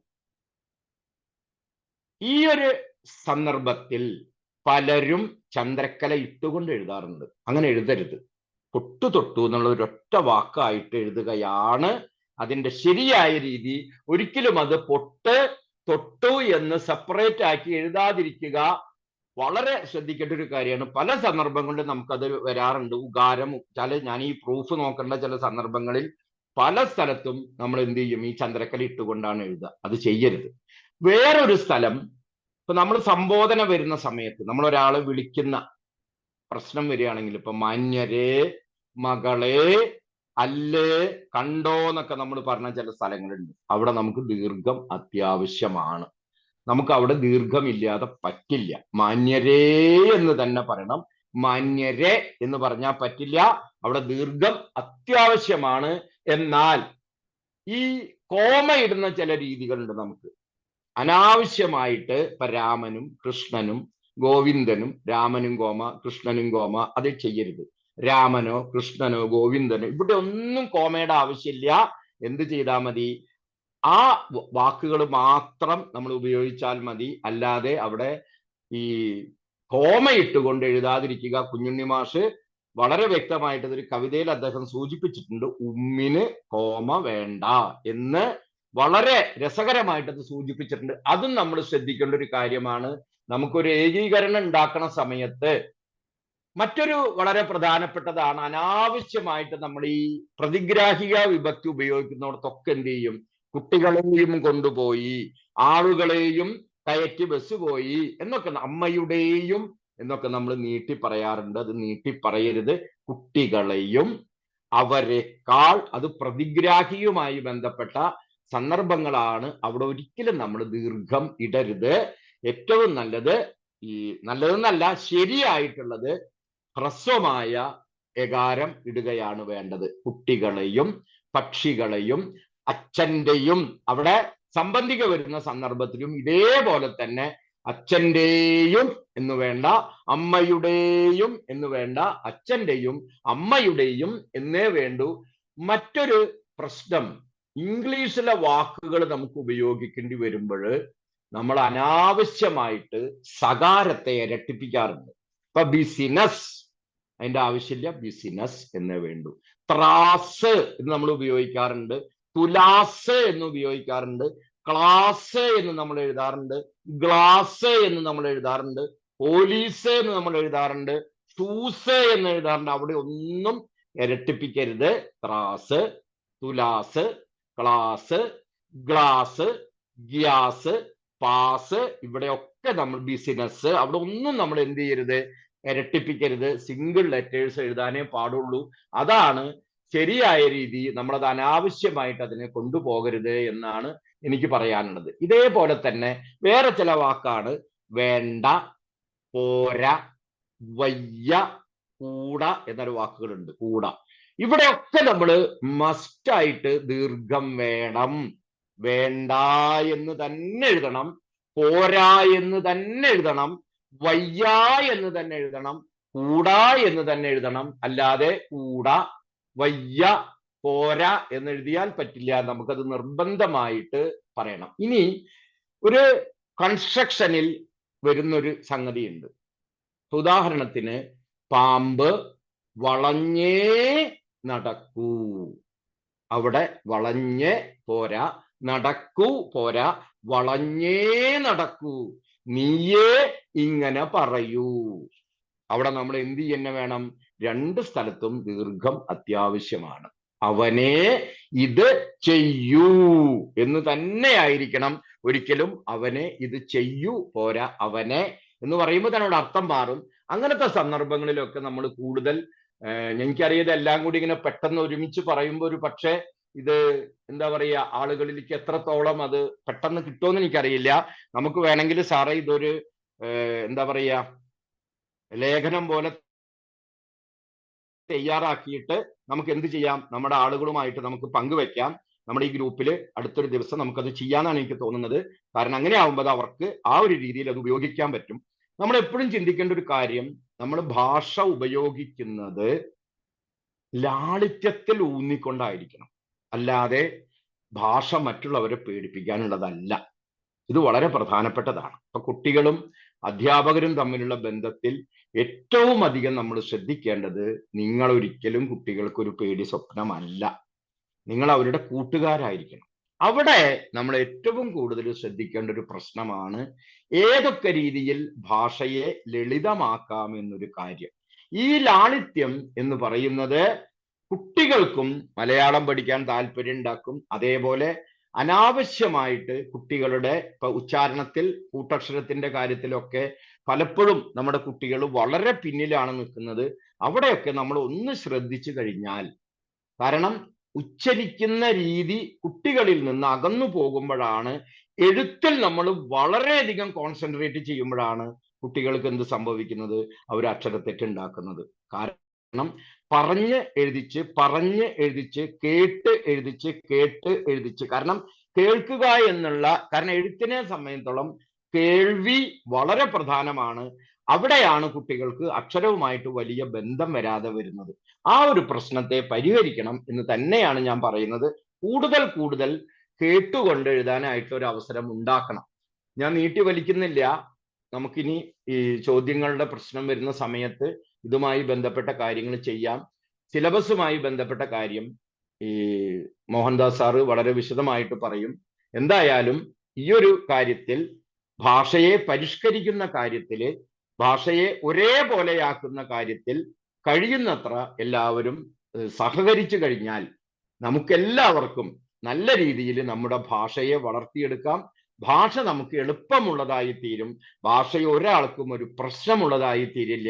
അതെല്ലാവരും ഒരേ തരത്തിലാക്കാൻ ശ്രമിക്കുക എന്നുള്ളതാണ് എനിക്ക് പറയാനുള്ളത്. എന്തായാലും നമ്മൾ ഇനി ഇവിടെ ഈ ഒരു പുതിയ വർഷത്തിൽ കഴിയുന്നത്ര കൂടുതൽ ഓരോ ലെസനെ ബേസ് ചെയ്തിട്ടായാലും, അതല്ലെങ്കിൽ നമ്മുടെ വ്യാകരണ ഭാഗങ്ങളെ ബേസ് ചെയ്തിട്ടായാലും മറ്റു കാര്യങ്ങളും നമുക്ക് ഓരോ ക്ലാസ്സുകൾ അവതരിപ്പിക്കാം. ഇതോടൊപ്പം തന്നെ ഈ കൂട്ടത്തിലുള്ള ഇതിന് കഴിവുള്ള ആൾക്കാർ ഇതിന്റെ കൂടെ ചേരണം എന്നാണ് എനിക്ക് പറയാനുള്ളത്. കൂടുതലായിട്ട് അവർ മുന്നോട്ട് വന്നു കഴിഞ്ഞാൽ, അത് സലാം സാറിനെയോ എന്നെയോ മോഹൻദാസ് സാറിനെയോ ഒക്കെ അറിയിച്ചു കഴിഞ്ഞാൽ അവർക്ക് ഇതിന്റെ ഭാഗമായി ക്ലാസ്സുകൾ എടുക്കാൻ പറ്റും. അതും നിങ്ങൾ ശ്രമിക്കണം എന്നാണ് എനിക്ക് പറയാനുള്ളത്. എന്തായാലും എൻ്റെ ഇത്രയും നേരം ഈ ഒരു കാര്യത്തെ പറയാൻ, അത് കേട്ടിരുന്ന എന്താ പറയുക, ആ ഒരു ക്ഷമ കാണിച്ച എല്ലാവർക്കും ഞാൻ സ്നേഹം അറിയിക്കുകയാണ്. ഞാൻ നീട്ടി വലിക്കുന്നില്ല. ഈ ഒരു കാര്യത്തിൽ നിങ്ങളുടെ സഹകരണവും ഒരു ഏകീകരണവും ഉണ്ടാകട്ടെ എന്ന് ഞാൻ ആഗ്രഹിക്കുന്നു. ഞാൻ എൻ്റെ വാക്കുകൾ എന്താ പറയുക, ഇവിടെ ഉപസംഹരിക്കുകയാണ്. കഴിയുന്നത്ര ഭാഷയുടെ ലാളിത്യം കാത്തു സൂക്ഷിക്കാൻ ഞാൻ പറയുക. മുരളി സാർ, ചോദ്യം ലാസ്റ്റ് എടുക്കാലോ അല്ലെ, അവസാനം? ചോദ്യങ്ങളൊക്കെ ലാസ്റ്റ് മതി സാർ, അതാ നല്ലത്. Yes yes yes. Ansiya ma'am, over to Ansiya. Thank you sir, thank you very much.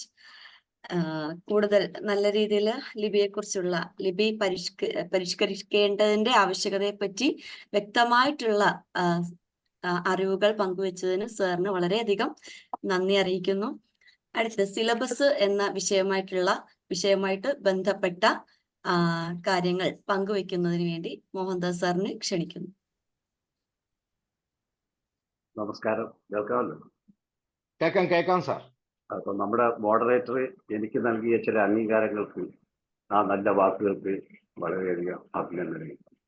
ഞാനും പറഞ്ഞിട്ടുണ്ട്, സാറും പറഞ്ഞിട്ടുണ്ട്. എന്നാൽ സാറിന് പിന്നീട് പറയാം. എനിക്കും ആദ്യം മോഡറേറ്റർക്കാണ്. Thank you sir. നമ്മുടെ ബിടാഗും extra mile education and training അതെല്ലാം ഈ സജീവമായി പ്രവർത്തിക്കുന്നു എന്നതിൻ്റെ ഒരു തെളിവാണ് നമ്മൾ ഈ കഴിഞ്ഞ കാലങ്ങളിൽ വന്ന റിസൾട്ട്. നിങ്ങളൊന്ന് നോക്കിയാൽ നിങ്ങൾ കൃത്യമായിട്ട് മനസ്സിലാക്കാൻ കഴിയും. ഓൾ ഇന്ത്യ ബേസിൽ CBSE പരീക്ഷകളിൽ തിരുവനന്തപുരം റീജിയനാണ് 1ാം സ്ഥാനം. അപ്പൊ അതിന്റെ പിന്നിൽ യഥാർത്ഥത്തിൽ ഈ ബിടാഗിന്റെയും എക്സ്ട്രാ മൈൽസ് എഡ്യൂക്കേഷൻ ട്രെയിനിങ്ങിന്റെയും ഒരു പ്രേരണ ഉണ്ടായിരുന്നു എന്നുള്ളത് ഉറപ്പാണ്. കാരണം ഒരുപാട് അധ്യാപകർക്ക് ട്രെയിനിങ് ആയിട്ടും ഒരുപാട് സംശയങ്ങൾ പരിഹരിച്ചു കൊടുക്കാനും ഈ പ്രസ്ഥാനത്തിലൂടെ സാധിച്ചു. അപ്പൊ അതിന്റെ നടുനായക സ്ഥാനം വഹിക്കുന്ന നമ്മുടെ ഡോക്ടർ സലാം സാറിന് എത്ര അഭിനന്ദിച്ചാലും മതിയാവില്ല. കാര്യം അത്രയ്ക്ക് ഒരു വലിയൊരു സേവനമാണ് അദ്ദേഹം ചെയ്യുന്നത്. അദ്ദേഹത്തിന് പോലും ഒരുപക്ഷെ അതിന്റെ ലെവലിൽ അറിയാൻ കഴിയില്ലായിരിക്കാം. എന്തായാലും അതൊരു വലിയ സേവനമാണ്. അത് നമ്മളെ പോലുള്ള അധ്യാപകർക്ക് ഒന്നിച്ചു കൂടാനും നമ്മുടെ സംശയങ്ങൾ അങ്ങോട്ടും ഇങ്ങോട്ടും പങ്കുവെക്കാനും അതിന് പരിഹാരം കാണാനും ഒക്കെ പറ്റുന്നത് ഒരു വലിയ കാര്യമാണ്. അതുപോലെ അദ്ദേഹത്തോടൊപ്പം ചേർന്ന് പ്രവർത്തിക്കുന്ന നമ്മുടെ ബിജു സാർ, ഗോകുലം പബ്ലിക് സ്കൂളിന്റെ പ്രിൻസിപ്പളായ ബിജു സാറിനും അഭിനന്ദനങ്ങൾ. കാരണം അവരാണല്ലോ ഇത്തരം ഒരു വേദി നമുക്ക് ഒരുക്കി തന്നത്. അത് മാത്രമല്ല, നമുക്കൊരുക്കി തരുന്നതല്ല പ്രധാനം, അത് മറ്റുള്ളവർക്ക് എത്രത്തോളം പ്രയോജനപ്പെടുന്നു എന്നുള്ളതാണ് അതിന്റെ പ്രാധാന്യം. അതുകൊണ്ടാണ് ഞാൻ അവർക്ക് അഭിനന്ദനങ്ങൾ അർപ്പിക്കുന്നത്. പിന്നെ നമ്മുടെ മുരളി സാറിനെ കുറിച്ചൊന്നും പറയേണ്ട കാര്യമില്ല, നമുക്ക് എല്ലാവർക്കും അറിയാവുന്നതാണ്. ഒരു വടവൃക്ഷം പോലെ ഇങ്ങനെ മലയാളത്തിൽ വളർന്നിങ്ങനെ പന്തലിച്ച് നിൽക്കുക. അപ്പൊ നമ്മളൊക്കെ ആ തണലിൽ അങ്ങനെ സുഭിക്ഷരായി നിൽക്കുകയാണ്. ഏത് സമയത്ത് നമ്മളെ മോഡറേറ്റർ പറഞ്ഞ പോലെ ഏത് സമയത്തും സംശയം ചോദിച്ചാൽ അദ്ദേഹം കൃത്യമായി അതിന് മറുപടി നൽകി നമ്മളെ സമാധാനിക്കും. ഇവിടെയാണ് നമ്മൾ ഒരു കാര്യം കൂടെ ഓർക്കേണ്ടത്. അധ്യാപകർക്ക് സംശയം ആവശ്യമാണ്. എന്നാൽ ആ സംശയങ്ങൾ പൂർത്തീകരിച്ചതിന് ശേഷം മാത്രമേ നമ്മൾ ക്ലാസ് റൂമിൽ പോകാവൂ. ക്ലാസ് റൂമിൽ നമ്മൾ സംശയമായിട്ട് നിന്ന് കഴിഞ്ഞാൽ കുട്ടികളുടെ സംശയങ്ങൾ നമുക്ക് കൃത്യമായിട്ട് പരിഹരിക്കാൻ കഴിയും. അപ്പൊ നമുക്കൊക്കെ സംശയങ്ങളുണ്ട്. ആ സംശയങ്ങളൊക്കെ നമ്മൾ നേരത്തെ തന്നെ ഇങ്ങനെയുള്ള വേദികളിൽ പരിഹരിച്ച് അതിനുശേഷം നമ്മൾ ക്ലാസ് റൂമിൽ പോയാൽ നമുക്കൊരു ആത്മവിശ്വാസമാണ്. കുട്ടി ഏത് സംശയം ചോദിച്ചാലും കൃത്യമായിട്ട് നമുക്ക് പറഞ്ഞു കൊടുക്കാൻ കഴിയും. അപ്പൊ അതൊരു വലിയ നേട്ടമാണ്. അപ്പൊ ഇത്തരം പ്രസ്ഥാനങ്ങൾ യഥാർത്ഥത്തിൽ വരുന്ന തലമുറയ്ക്ക് വളരെയധികം പ്രയോജനകരമാണെന്ന് പറഞ്ഞുകൊണ്ട് ഞാൻ എൻ്റെ ചുമതലയിലേക്ക് കടക്കുകയാണ്. സിലബസാണ്. നമ്മൾ മോഡറേറ്റർ പറഞ്ഞ കണക്ക് സിലബസിൽ മാറ്റമില്ല എങ്കിലും എപ്പോഴും പുതിയ പുതിയ അധ്യാപകർ വന്നുകൊണ്ടിരിക്കുമ്പോൾ അവർക്ക് ഇത് പുതിയത് തന്നെയാണ്. അതുകൊണ്ടാണ് ഞങ്ങൾ ഇത്തരത്തിലൊരു ആവശ്യമായിട്ട് സലാം സാറിനെ സമീപിച്ചത് സിലബസിനെ കുറിച്ച് പറയാൻ. കാര്യം എന്നാൽ പോലും ഈ മറ്റൊരു കാര്യം കൂടെ നമ്മൾ ഓർക്കേണ്ടതുണ്ട്. ഈ സിലബസ് പഴയതാണെങ്കിലും ഇപ്പോഴും പലർക്കും സംശയം. കഴിഞ്ഞ വർഷം പഠിപ്പിച്ചത്, അതിന് മുമ്പത്തെ വർഷം പഠിപ്പിച്ചതൊക്കെ ഇപ്പോഴും സംശയമാണ് സിലബസ്. ഈ അടുത്ത കാലത്തും ഇങ്ങനെ പലരും ചോദിക്കുന്നുണ്ട്, 9ാം ക്ലാസ്സിൽ കേരള സിലബസിൽ മാറി, ഇനി CBSE മാറിയോ? CBSEയുടെ സിലബസ് യഥാർത്ഥത്തിൽ വന്നു കഴിഞ്ഞതിന് ശേഷമാണ് അവർ ഇത്തരം ചോദ്യങ്ങൾ ചോദിക്കുന്നത്. അത് നമ്മൾ മനസ്സിലാക്കണം. അപ്പൊ അതുകൊണ്ട് തന്നെ ഇവിടെ ഈ സിലബസ് നമുക്ക് അറിയാം, കഴിഞ്ഞ വർഷത്തെ പോലെ തന്നെയാണ്, മാറ്റമില്ല.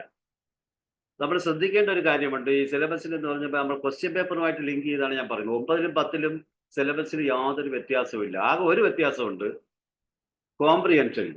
കോംപ്രിഹെൻഷനില്, അതായത് ക്രിയേറ്റീവ് റൈറ്റിംഗ് എന്നാണ് ഇപ്പൊ അവർ പറഞ്ഞിരിക്കുന്നത്. അതില് 9ാം ക്ലാസ്സിൽ പദ്യവും 10ാം ക്ലാസ്സിൽ അത് ഗദ്യവുമാണ്. ഈ ഒരു വ്യത്യാസം മാത്രമേ ഉള്ളൂ. ബാക്കിയെല്ലാം തുല്യവും ഒരേ അളവാണ്. ഇപ്പൊ നമ്മളിപ്പോ 2024-25 സിലബസ് എടുത്ത് നോക്കിയാൽ ചിലപ്പോൾ നമുക്ക് അതിന്റെ ആദ്യ ഭാഗം വായിക്കുമ്പോൾ ഒരു സംശയം വരും. കാര്യം ക്രിയേറ്റീവ് റൈറ്റിംഗ് സെക്ഷൻ അവർ ഇട്ടിരിക്കുന്ന മാർക്ക് 14ആണ്. യഥാർത്ഥത്തിൽ 15 മാർക്കാണ്. പക്ഷേ അവർ പിന്നെ ഈ മാർക്കിന്റെ പാറ്റേണിലുണ്ട്. പാറ്റേൺ ഓഫ് ക്വസ്റ്റ്യൻ പേപ്പറിൽ അവർ കൃത്യമായിട്ട് 15 ഇട്ടിട്ടുണ്ട്. അതുകൊണ്ട് നമുക്ക് സംശയിക്കേണ്ട കാര്യമില്ല. അപ്പൊ ആദ്യം ഞാൻ ഈ പാർട്ട് എ, സെക്ഷൻ എയെ കുറിച്ചാണ് പറയുന്നത്. സെക്ഷൻ എ എന്ന് പറയുന്നത് 40 മാർക്കിനാണ്. അത് ഏതൊക്കെ കാര്യങ്ങളാണ് അതിലുള്ളതെന്ന് നോക്കാം. ഒന്ന് കോംപ്രിഹെൻഷൻ തന്നെയാണ് ഈ ക്രിയേറ്റീവ് റൈറ്റിംഗ്. 2 പാരഗ്രാഫ് ചോദിക്കും, 2 സെക്ഷനായിട്ട്. ഒന്ന് 8 മാർക്കിന്, മറ്റൊന്ന് 7 മാർക്കിന്. നേരത്തെ ഇത് MCQ ആയിരുന്നു, ഇപ്പൊ അത് MCQ അല്ല. ഇപ്പൊ നമ്മൾ സെന്റൻസിൽ ഒരു വാക്യത്തിൽ ഉത്തരം എഴുതണം. ഇനിയിപ്പോ വാക്യത്തിൽ ഉത്തരം എഴുതാൻ കഴിഞ്ഞില്ലെങ്കിൽ വാക്കിൽ ഉത്തരം എഴുതിയാൽ അവർ മാർക്ക് തരും. കാര്യം CBSE അത്ര ലിബറൽ ആയിട്ടാണ് മാർക്ക് ഇടുന്നത്. അതിന്റെ ഒരു തെളിവാണ് നമ്മളിപ്പോ കാണുന്നത് തന്നെ. ഇപ്പോ 99 മാർക്ക് കിട്ടിയ കുട്ടിയും 100 മാർക്ക് കിട്ടിയ കുട്ടിയും മാത്രമേ A1 ഉള്ളൂ. അതിന്റെ അർത്ഥം എന്ന് പറഞ്ഞാൽ അത്രയ്ക്ക് കുട്ടികൾ ജയിച്ച കുട്ടികളിൽ 12.5% കുട്ടികളും 99, 100 വാങ്ങിയവരാണ്. അപ്പൊ മലയാളം അത്രയ്ക്ക് മികച്ചു വരെയാണ്. അതിൽ നമ്മൾ അഭിമാനിക്കണം. അപ്പോ ഇതാണ് കോംപ്രിഹെൻഷൻ. 15 മാർക്കാണ്. അതായത് 8 മാർക്കിനുള്ള ചോദ്യങ്ങൾ ആദ്യത്തെ പാരഗ്രാഫിൽ, 2ാമത്തെ പാരഗ്രാഫിൽ 7 മാർക്കിനുള്ളത്. അത് 9ാം ക്ലാസ്സിൽ പദ്യമാണ്, 10ാം ക്ലാസ്സിൽ അത് ഗദ്യവുമാണ്. ഈ വ്യത്യാസം മാത്രമേ ഉള്ളൂ. പിന്നെ അതിൽ ഉൾപ്പെടുന്നതാണ് MCQ. പിന്നെ വരുന്നത് MCQ ആണ് ഈ സെക്ഷൻ എയിൽ. അത് ടെക്സ്റ്റ് ബുക്കിൽ വൊക്കാബുലറി ബിൽഡിംഗ് എന്ന് പറയും. വ്യാകരണപരമായിട്ട് ഈ അർത്ഥം, പര്യായം, വിപരീതം, നാനാർത്ഥം, അർത്ഥവ്യത്യാസം, വിഗ്രഹിക്കുക, പിരിച്ചെഴുതുക, അതുപോലെയൊക്കെ ഉള്ള ശരിയായ പദം, ഇങ്ങനെയൊക്കെയുള്ള സാധനങ്ങളെല്ലാം കൂടെ ഒരു 10 എണ്ണം ചോദിക്കും. ആ 10 എണ്ണത്തിൽ നമുക്ക് 7 എണ്ണത്തിന് മാത്രം ഉത്തരം എഴുതിയാൽ മതി. 7 മാർക്കാണ്. നമ്മളൊക്കെ സ്കൂളുകളിൽ കുട്ടികളടുത്ത് പറയും, നിങ്ങൾക്ക് അറിയാവുന്ന 7 എണ്ണം ആദ്യം എഴുതൂ എന്ന് പറയും, ബാക്കി എഴുതണ്ട എന്ന് പറഞ്ഞ് ചിലരുടെയൊക്കെ പറയാറുണ്ട്. അങ്ങനെ പറയേണ്ട കാര്യമില്ല. നമ്മൾ 10 അവരുടെ എഴുതാൻ പറയും. അറിയാവുന്ന 10 എഴുതുക. കാര്യം CBSEയുടെ ഈ പരിശോധന നടക്കുമ്പോൾ, അവർ മാർക്ക് വാല്യുവേഷൻ നടക്കുമ്പോൾ ശരിയായ 7 എണ്ണത്തിന് ഉത്തരം മാർക്ക് കൊടുക്കാനാണ്. 7 എണ്ണം ശരി, ഏത് 7 ശരിയുണ്ടോ അതിന് 7 മാർക്ക് കൊടുക്കണം. അപ്പൊ 10 എണ്ണം എഴുതിയാൽ 7 ശരിയുണ്ടെങ്കിൽ 7 മാർക്ക് കൊടുക്കും. അപ്പൊ അത് നമ്മൾ ഇതുകൊണ്ടാണ് ഇത്രയും കൂടുതൽ മാർക്ക് കിട്ടുന്നത്. അങ്ങനെ അപ്പൊ അത് 7 മാർക്ക് അങ്ങനെ കിട്ടും. അത് MCQ ആണ്, ഓപ്ഷൻ തന്നിരിക്കും. പിന്നെ ഉള്ളത് ടെക്സ്റ്റ് ബുക്കിലുള്ള ഒരു 18 മാർക്കിനുള്ള MCQ. അത് 10 ചോദ്യങ്ങളാണ്. 10 ചോദ്യങ്ങളിൽ ഏതെങ്കിലും 9 എണ്ണത്തിന് നമ്മൾ ഉത്തരം എഴുതിയാൽ മതി. ഒരു ചോദ്യം എന്ന് പറഞ്ഞാൽ അതിനൊരു ഉപചോദ്യം കൂടി കാണും. അപ്പൊ അങ്ങനെ 2 മാർക്കാണ് ഒരു ചോദ്യത്തിന്. അങ്ങനെയുള്ള 10 എണ്ണം കാണും. അതിൽ നമ്മൾ ഏതെങ്കിലും 9 എണ്ണത്തിന് ഉത്തരം എഴുതിയാൽ മതി.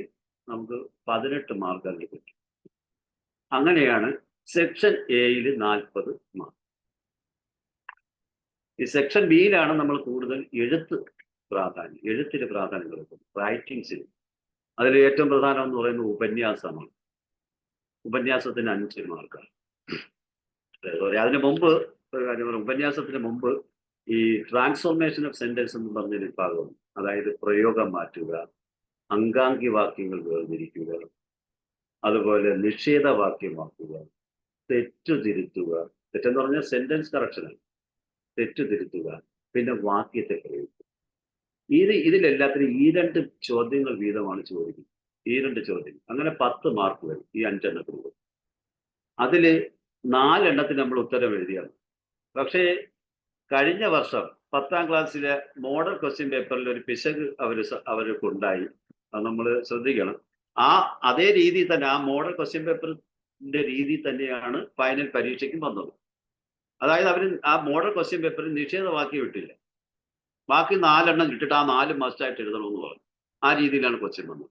ആ ബോർഡ് പരീക്ഷയ്ക്കും അതേ രീതിയാണ് വന്നത്. യഥാർത്ഥത്തിൽ ഈ CBSEയുടെ മോഡൽ ക്വസ്റ്റ്യൻ പേപ്പർ ഉണ്ടാക്കുന്നവർ ആരെങ്കിലും ഉണ്ടെങ്കിൽ ഒന്ന് ശ്രദ്ധിക്കണം. സിലബസ് ആണ് നമുക്ക് അടിസ്ഥാനം. ആ സിലബസിന്റെ അടിസ്ഥാനത്തിൽ ക്വസ്റ്റ്യൻ ഉണ്ടാക്കുന്നതാണ് നല്ലത്. കാര്യം അതിൽ പ്രത്യേകം പറഞ്ഞിട്ടുണ്ട്, ഈ 5 ക്വസ്റ്റ്യനിൽ 4 എണ്ണത്തിന് മാത്രം ഉത്തരം എഴുതിയാൽ മതി. അപ്പൊ കുട്ടികൾക്ക് അതൊരു ചാൻസ് ആണ്. കുട്ടികൾക്ക് ഏതെങ്കിലും ഒന്ന് സ്കിപ്പ് ചെയ്യാം. ഈ 4 എണ്ണം, ഈ 5 എണ്ണം ചോദിക്കുന്നതിൽ ഏതെങ്കിലും ഒന്ന് കടുപ്പമാണെങ്കിൽ അതങ്ങ് ഒഴിവാക്കാം. കുട്ടികൾക്ക്, എന്നിട്ട് മറ്റത് എഴുതാം. അപ്പൊ അത് കുട്ടികൾക്കുള്ള ഒരു അവകാശത്തെ നിഷേധിക്കലായിരുന്നു കഴിഞ്ഞ വർഷം സംഭവിച്ചത്. അപ്പൊ അത് ഈ ക്വസ്റ്റ്യൻ പേപ്പർ ഉണ്ടാക്കുന്നതിൽ ശ്രദ്ധിച്ചു കഴിഞ്ഞാൽ വളരെ നന്നായിരിക്കും. അപ്പൊ അതാണ് ഈ ട്രാൻസ്ഫർമേഷണൽ സെന്റൻസ്. ഞാൻ ഒന്നുകൂടി പറയാം: പ്രയോഗം മാറ്റുക, അംഗാംഗിവാക്യങ്ങൾ വേർതിരിക്കുക, തെറ്റുണ്ടെങ്കിൽ തിരുത്തുക. തെറ്റുണ്ടെങ്കിൽ തെറ്റുണ്ടാവും. മുമ്പൊക്കെ നമ്മൾ പഠിക്കുന്ന സമയത്ത് തെറ്റുണ്ടെങ്കിൽ തിരുത്തുക എന്ന് പറഞ്ഞൊരു ചോദ്യം ഉണ്ടായിരുന്നു. ഇപ്പൊ തെറ്റ് ഉണ്ടാക്കുക, ഉണ്ടായിട്ട് ചോദ്യം വരും. പിന്നെ വാക്യത്തിൽ പ്രയോഗിക്കുക, നിഷേധവാക്യം. ഈ 5 എണ്ണമാണ്. അതിൽ ഓരോന്നിനും ഈ 2 മാർക്ക് കാണും ഓരോ സെക്ഷനിൽ. ഇപ്പൊ പ്രയോഗം മാറ്റുക 2 ക്വസ്റ്റ്യൻ കാണും, അതിൽ 2 മാർക്ക്. അങ്ങനെ മൊത്തം 10 മാർക്കിന് കാണും. അതിൽ 8 മാർക്കിന് നമ്മൾ എഴുതിയാണ്. അതാണ് ഈ ട്രാൻസ്ഫർമേഷണൽ സെന്റൻസിന്റെ. അത് കഴിഞ്ഞിട്ടാണ് പിന്നെ നമ്മുടെ റൈറ്റിങ്സ്, ഉപന്യാസം. ഉപന്യാസം എന്ന് പറയുമ്പോൾ 5 മാർക്കിന്. ഇപ്പൊ അവർ കൃത്യമായിട്ട് വേർഡ് ലിമിറ്റ് പറയുന്നുണ്ട്. 200 വാക്കെങ്കിലും വേണം. അതായത് 2 പുറം, നമ്മുടെ പരീക്ഷാ പേപ്പറിന്റെ 2 പുറത്തിൽ എഴുതും ഉപന്യാസം. അവിടെ ശ്രദ്ധിക്കേണ്ട കാര്യം എന്ന് പറഞ്ഞാൽ, ഉപന്യാസം എഴുതുമ്പോൾ നമ്മൾ ആ ടൈറ്റിൽ ആദ്യം എഴുതും. 2 എണ്ണം ചോദ്യമായിട്ട് കാണും, അതിൽ 1 എണ്ണം എഴുതിയാൽ മതി. പക്ഷേ നമ്മൾ കൃത്യമായിട്ട് അതിനെ ഒരു പാരഗ്രാഫ് തിരിച്ചു കൊണ്ടുവരും. പല കുട്ടികളും ഈ ഖണ്ഡിക തിരിക്കാതെ എഴുതും, അത് മാർക്ക് നഷ്ടപ്പെടും. അതിന്റെ ആമുഖം, കണ്ടന്റ്, കൺക്ലൂഷൻ, ആ രീതിയിൽ ഒരു 4 പാരഗ്രാഫെങ്കിലും എഴുതും. അപ്പോഴേ ഒരു 200 വാക്ക് 2 പുറം. അതാണ് ഉപന്യാസത്തിൽ നമ്മൾ ശ്രദ്ധിക്കേണ്ട കാര്യം. പിന്നെ മറ്റൊന്ന് കത്താണ്. കത്തിലാണ് ഇപ്പോഴത്തെ എപ്പോഴും സംശയമുള്ളത്, അധ്യാപകർക്ക് എപ്പോഴും സംശയമുള്ളത് കത്താണ്. ഒരുപാട് സംശയങ്ങൾ അധ്യാപകർ ചോദിച്ചിട്ടുള്ള ഈ കത്തിനെ കുറിച്ചാണ്. കത്ത് അങ്ങനെ എഴുതാമോ, ഇങ്ങനെ എഴുതാമോ? CBSE വളരെ ലിബറൽ ആയിട്ടാണ് കത്തെഴുതാൻ നമ്മളെ പ്രേരിപ്പിക്കുന്നത്. നമുക്ക് ഏത് രീതിയിൽ എഴുതാം. പക്ഷേ നമ്മൾ ഒരു കാര്യം ശ്രദ്ധിക്കേണ്ടതെന്ന് പറഞ്ഞാൽ, നമ്മൾ കുട്ടികൾക്ക് ഏതെങ്കിലും ഒരു പാറ്റേൺ പറഞ്ഞു കൊടുക്കും. ഒരു പാറ്റേൺ മാത്രം പറഞ്ഞു കൊടുക്കും. അത് അങ്ങനെ എഴുതാം, ഇങ്ങനെ എഴുതാന്ന് പറയുമ്പോഴത്തേക്ക് കുട്ടികൾക്ക് കൺഫ്യൂഷൻ വരും. അത് കുട്ടികൾ എല്ലാം 2 കൂടെ ചിലപ്പോൾ ചേർത്ത് എഴുതും. അങ്ങനെയൊക്കെ സംഭവിച്ചിട്ടുണ്ട്. അതുകൊണ്ടാണ് ഇപ്പൊ ചെയ്യേണ്ടതെന്ന് പറഞ്ഞാൽ, ഇതിൽ നമ്മൾ കത്ത് എഴുതുമ്പോൾ ആ ഫോർമാറ്റ് വളരെ പ്രധാനമാണ്. പ്രേക്ഷകൻ അല്ലെങ്കിൽ പ്രേക്ഷക എന്നെഴുതാം. അത് ഏതെങ്കിലും ഒന്ന് എഴുതാം. എന്നിട്ട് ആ മേൽവിലാസം നമ്മൾ കൃത്യമായിട്ട് എഴുതുക. ആ മേൽവിലാസം കഴിഞ്ഞിട്ട് വേണമെങ്കിൽ നമുക്ക് അടുത്തതായിട്ട് തീയതി എഴുതാം. അതിനുശേഷം സ്വീകർത്താവ് എന്നെഴുതിയിട്ട് ആ സ്വീകർത്താവിൻ്റെ അഡ്രസ്സ് എഴുതാം. അതിനുശേഷം നമുക്ക് വിഷയം എന്നെഴുതിയിട്ട് ആ വിഷയം എഴുതാം. അതിനുശേഷം സംബോധന ചെയ്യാം. പിന്നെ ഒരു 3 പാരഗ്രാഫിൽ കത്തെഴുതാം. ആമുഖം, കണ്ടന്റ്, കൺക്ലൂഷൻ, എന്നുള്ള രീതി. 3 പാരഗ്രാഫ് എന്ന് പറയുമ്പോൾ വളരെ ദൈർഘ്യമൊന്നും വേണ്ട, വളരെ കുറച്ച് മതി. എന്നിട്ട് ഇടതുവശത്ത് തന്നെ നമുക്ക് ബഹുമാനപൂർവ്വം അല്ലെങ്കിൽ വിശ്വസ്തയോടെ എന്നെഴുതിയിട്ട് ഒപ്പ്, അതിൻ്റെ താഴെ പേര്, എത്രയാണ്, ഇങ്ങനെ കത്തെഴുതാം. ഈ രീതിയിൽ എഴുതാം. ഇനി അത് അങ്ങനെ അല്ലെങ്കിൽ ഈ അഡ്രസ്സ് നമ്മൾ നേരത്തെ പറഞ്ഞ പ്രേക്ഷകൻ സ്വീകർത്താവ് എഴുതുന്നു. അതിൻ്റെ ഇടയ്ക്ക് മധ്യത്തിൽ നമ്മൾ തീയതി എഴുതുന്നില്ല. ബാക്കി നമ്മൾ സംബോധന കഴിഞ്ഞിട്ട് വിഷയം എഴുതുന്നു. കുഴപ്പമില്ല, അങ്ങനെ എഴുതാം. അതും CBSE അംഗീകരിച്ചിട്ടുണ്ട്. അങ്ങനെ എഴുതിയാലും മാർക്കിന് ഒരു കുറവും വരില്ല. സംബോധന കഴിഞ്ഞതിന് ശേഷം വിഷയം എഴുതും. എന്നിട്ട് ഇതെല്ലാം എഴുതിയതിന് ശേഷം വലതുവശത്ത് ബഹുമാനപൂർവ്വം ഒപ്പ്, താഴെ പേര്, ലെഫ്റ്റ് സൈഡിലെ സ്ഥലം, തീയതി എന്ന് എഴുതിയാൽ മാർക്ക്. അങ്ങനെ കത്തിന് ഈ രൂപത്തിലൊക്കെ എഴുതിയാൽ മാർക്ക് കിട്ടും. കാര്യം ഈ ഇംഗ്ലീഷിനെ ഫോളോ ചെയ്തുകൊണ്ടാണ്, പിന്തുടർന്നുകൊണ്ടാണ് നമ്മൾ ഈ കത്തുകളൊക്കെ എഴുതുന്നത് ഇപ്പം പുതുതായിട്ട്. അപ്പൊ അവരുടെ രീതി എന്ന് പറഞ്ഞാൽ ഈ ഫ്രം കഴിഞ്ഞിട്ട് ആണ് അവർ തീയതി വെക്കുന്നത്, പിന്നെയാണ് ടു വെക്കുന്നത്. അങ്ങനെയാണ് അവരുടെ രീതി. അപ്പൊ അതാണ് നമ്മളിപ്പോ പിന്തുടരുന്നത്. നമുക്ക് വേണമെങ്കിൽ ഏതെങ്കിലും ഒന്ന് സ്വീകരിക്കാം. പക്ഷേ നമ്മൾ 2 കുട്ടികൾക്ക് പറഞ്ഞു കൊടുക്കും. ഇവിടെ നമ്മൾ ഉറപ്പിക്കണം, ഇതും ശരിയാണ്, അതും ശരിയാണ്, ഇതിൽ ഞാൻ ഈ ശരി തിരഞ്ഞെടുക്കുന്നു. അങ്ങനെ ഒരു തീരുമാനം വരും. ഈ ഒരു രീതി നമ്മൾ 2 കൂടി കുട്ടികളെ പഠിപ്പിച്ചുള്ള പ്രശ്നം എന്ന് പറഞ്ഞാൽ, കുട്ടികൾക്ക് ആകെ സംശയമുണ്ട്. അതും ഇതും കൂടെയൊക്കെ മിക്സ് ചെയ്ത് എഴുതും. അപ്പൊ മിഡിലും തീയതി എഴുതും, പിന്നെ താഴെ സ്ഥലവും തീയതി എഴുതും. അപ്പൊ അത് കുട്ടികളുടെ മാർക്ക് നഷ്ടപ്പെടുത്താൻ. അതുകൊണ്ട് നമ്മൾ ശ്രദ്ധിക്കേണ്ടതെന്ന് പറഞ്ഞാൽ, ഏതെങ്കിലും ഒരു കത്തിന്റെ മോഡൽ, കത്തിന്റെ ഒരു മോഡൽ, കത്തിന് പല മോഡലുണ്ട്, ഞാൻ ഇപ്പൊ പറഞ്ഞല്ലോ, അതിൽ ഏതെങ്കിലും ഒന്ന് മാത്രം കുട്ടികളെ പരിശീലിപ്പിക്കും. അങ്ങനെ ചെയ്തു കഴിഞ്ഞാൽ അവരത് മാത്രം ചെയ്തു. അപ്പൊ പിന്നെ ഈ ചിലരൊക്കെ സ്കീമൊക്കെ വരുമ്പോഴത്തേക്ക് ഇങ്ങനെ കണ്ടു, മറ്റവരുടെ ഒരു ആൻസർ പേപ്പറിൽ ഇങ്ങനെ കണ്ടു എന്ന് പറയുമ്പോൾ നിങ്ങൾ ഉറപ്പിച്ച് പറയുക, അങ്ങനെ എഴുതാം, ഇങ്ങനെ എഴുതാം, നിങ്ങൾക്ക് ഇത് മാത്രം മതി, ഇത് മാത്രം നിങ്ങൾ എഴുതിയാൽ മതി എന്ന് കുട്ടികളോട് നിർബന്ധപൂർവ്വം പറയുക. അവരത് മാത്രം ഫോളോ ചെയ്യട്ടെ, പലത് അവരുടെ തലയിൽ നമ്മൾ കുത്തി ചെലുത്തണ്ട. അതാണ് ഈ കത്തിനെ കുറിച്ച് പറയുന്നത്. പിന്നെ അടുത്തത് എന്താണ്? അടുത്തത് പത്രവാർത്തകൾ. പത്രവാർത്ത എന്ന് പറയുന്നത് 4 മാർക്കിന് മാത്രമാണ്. അത് നമ്മൾ എഴുതുമ്പോൾ ഏറ്റവും പ്രധാനമായിട്ടെന്ന് പറഞ്ഞാൽ അവർ പറയുന്നതെന്ന് പറഞ്ഞാൽ ഒരു ടൈറ്റിൽ എഴുതും. ഒരു ക്യാച്ചിങ് ടൈറ്റിൽ എന്നാണ് പറയുന്നത്. നമ്മൾ ഈ പത്രങ്ങളൊക്കെ വായിക്കുമ്പോൾ അറിയാം, നമ്മൾ ടൈറ്റിൽ കേൾക്കും, വായിക്കുമ്പോൾ അതിൽ താല്പര്യം തോന്നിയാണ് പിന്നെ ബാക്കി അതിൽ ഉള്ള കാര്യങ്ങൾ വായിക്കുന്നത്. അപ്പൊ അതുപോലെ അതങ്ങനെയുള്ള വാർത്തകൾ നമ്മൾ കുട്ടികൾക്ക്, പത്രവാർത്തകൾ കട്ടിങ്സ് കുട്ടികൾക്ക് പരിചയപ്പെടുത്തി കൊടുക്കുകയാണെങ്കിൽ കുട്ടികൾ എൻ്റെ ഒരു വിഷയം കേൾക്കുമ്പോൾ അവർക്ക് അതിൻ്റെ ഒരു ടൈറ്റിൽ ഉണ്ടാക്കാനൊരു സാമാന്യ ബുദ്ധി ഉണ്ടാകും. അപ്പൊ അങ്ങനെ ഒരു ക്യാച്ചിങ് ടൈറ്റിൽ കൊടുക്കും. എന്നിട്ട് ലെഫ്റ്റ് സൈഡിൽ തന്നെ പ്രത്യേക ലേഖകൻ എന്നെഴുതുക, അല്ലെങ്കിൽ സ്വന്തം ലേഖകൻ എന്നെഴുതുക. അതിന് താഴെ സ്ഥലം എഴുതുക, സ്ഥലത്തിന്റെ പേരെഴുതുക, അല്ലെങ്കിൽ സ്ഥലമൊന്ന് മാത്രം എഴുതുക. എന്നിട്ട് ഇത് 3 പാരഗ്രാഫിൽ നമ്മൾ എഴുതിയെങ്കിൽ അതായിരിക്കുന്നുണ്ട്. ചെറിയ പാരഗ്രാഫ്. ഇപ്പോൾ ആദ്യത്തെ പാരഗ്രാഫ് എന്ന് പറഞ്ഞാൽ ഈ വാർത്തയുടെ, ഏത് വാർത്തയാണോ നമുക്ക് ക്വസ്റ്റ്യനിൽ തന്നിരിക്കുന്ന ആ വാർത്തയുടെ ഒരു സംക്ഷിപ്ത രൂപം. പിന്നെ അതിന്റെ വിശദീകരണം എവിടെ, എപ്പോൾ, എങ്ങനെ എന്നൊക്കെ നമ്മൾ കുറെ ആർട്സ് ഒക്കെ പഠിച്ചിട്ടുണ്ടല്ലോ, പത്രവാർത്തയൊക്കെ പ്രിപ്പയർ ചെയ്യണമെന്ന്. അതെല്ലാമാണ് 2ാമത്തെ പാരഗ്രാഫ്. പിന്നെ ഒരു കമന്റ് കൂടി, അത് ഇതിന്റെ ഒരു ഇമ്പാക്റ്റ് എന്നുള്ള നിലയിൽ 3rd പാരഗ്രാഫിൽ ഇത് പിന്നെ കൊണ്ടാണ് ഇത് സംഭവിക്കുന്നത് എന്നുള്ള രീതിയിൽ അത് എഴുതും. അത്രയും മാത്രം മതി. അതൊക്കെ ഒരു സെന്റൻസിൽ മതി. അപ്പൊ അങ്ങനെ എഴുതിയാൽ 4 മാർക്കുകൾ. നമ്മൾ ഒരുപാട് സമയം കളയേണ്ട കാര്യമില്ല. നമ്മൾ നേരത്തെ ഞാൻ പറഞ്ഞതുപോലെ കോംപ്രിഹെൻഷനിൽ നമ്മുടെ ഇപ്പോഴത്തെ നമ്മുടെ ഈ ഗൾഫ് രാജ്യങ്ങളിലെ കുട്ടികൾക്ക് ഉണ്ടായിട്ടുള്ള ഒരു ബുദ്ധിമുട്ടെന്ന് പറഞ്ഞാൽ കോംപ്രിഹെൻഷന്റെ പാസേജ് വളരെ വലുതായിരുന്നു. ഒരു 2 പേജൊക്കെ ഉള്ള പാസേജ് ആയിരുന്നു. കുട്ടികൾക്ക് വായിച്ചെടുക്കാൻ തന്നെ അരമണിക്കൂർ വരും. എൻ്റെ സ്കൂളിൽ തന്നെ പല കുട്ടികൾക്കും അത് പൂർത്തീകരിക്കാൻ കഴിഞ്ഞില്ല. അവർക്ക് അത് കംപ്ലീറ്റ് ചെയ്യാൻ കഴിഞ്ഞില്ല. കാരണം എന്ന് പറഞ്ഞാൽ ഈ പാസേജ് ഒക്കെ വായിച്ചു കഴിയുമ്പോൾ ഉത്തരവ് എഴുതി വന്നപ്പോഴത്തേക്ക് നോൺ ഡീറ്റെയിലിന്റെ 2 ക്വസ്റ്റ്യൻ വിട്ടുകളയേണ്ടി. അപ്പൊ അങ്ങനെയൊക്കെ സംഭവിക്കും.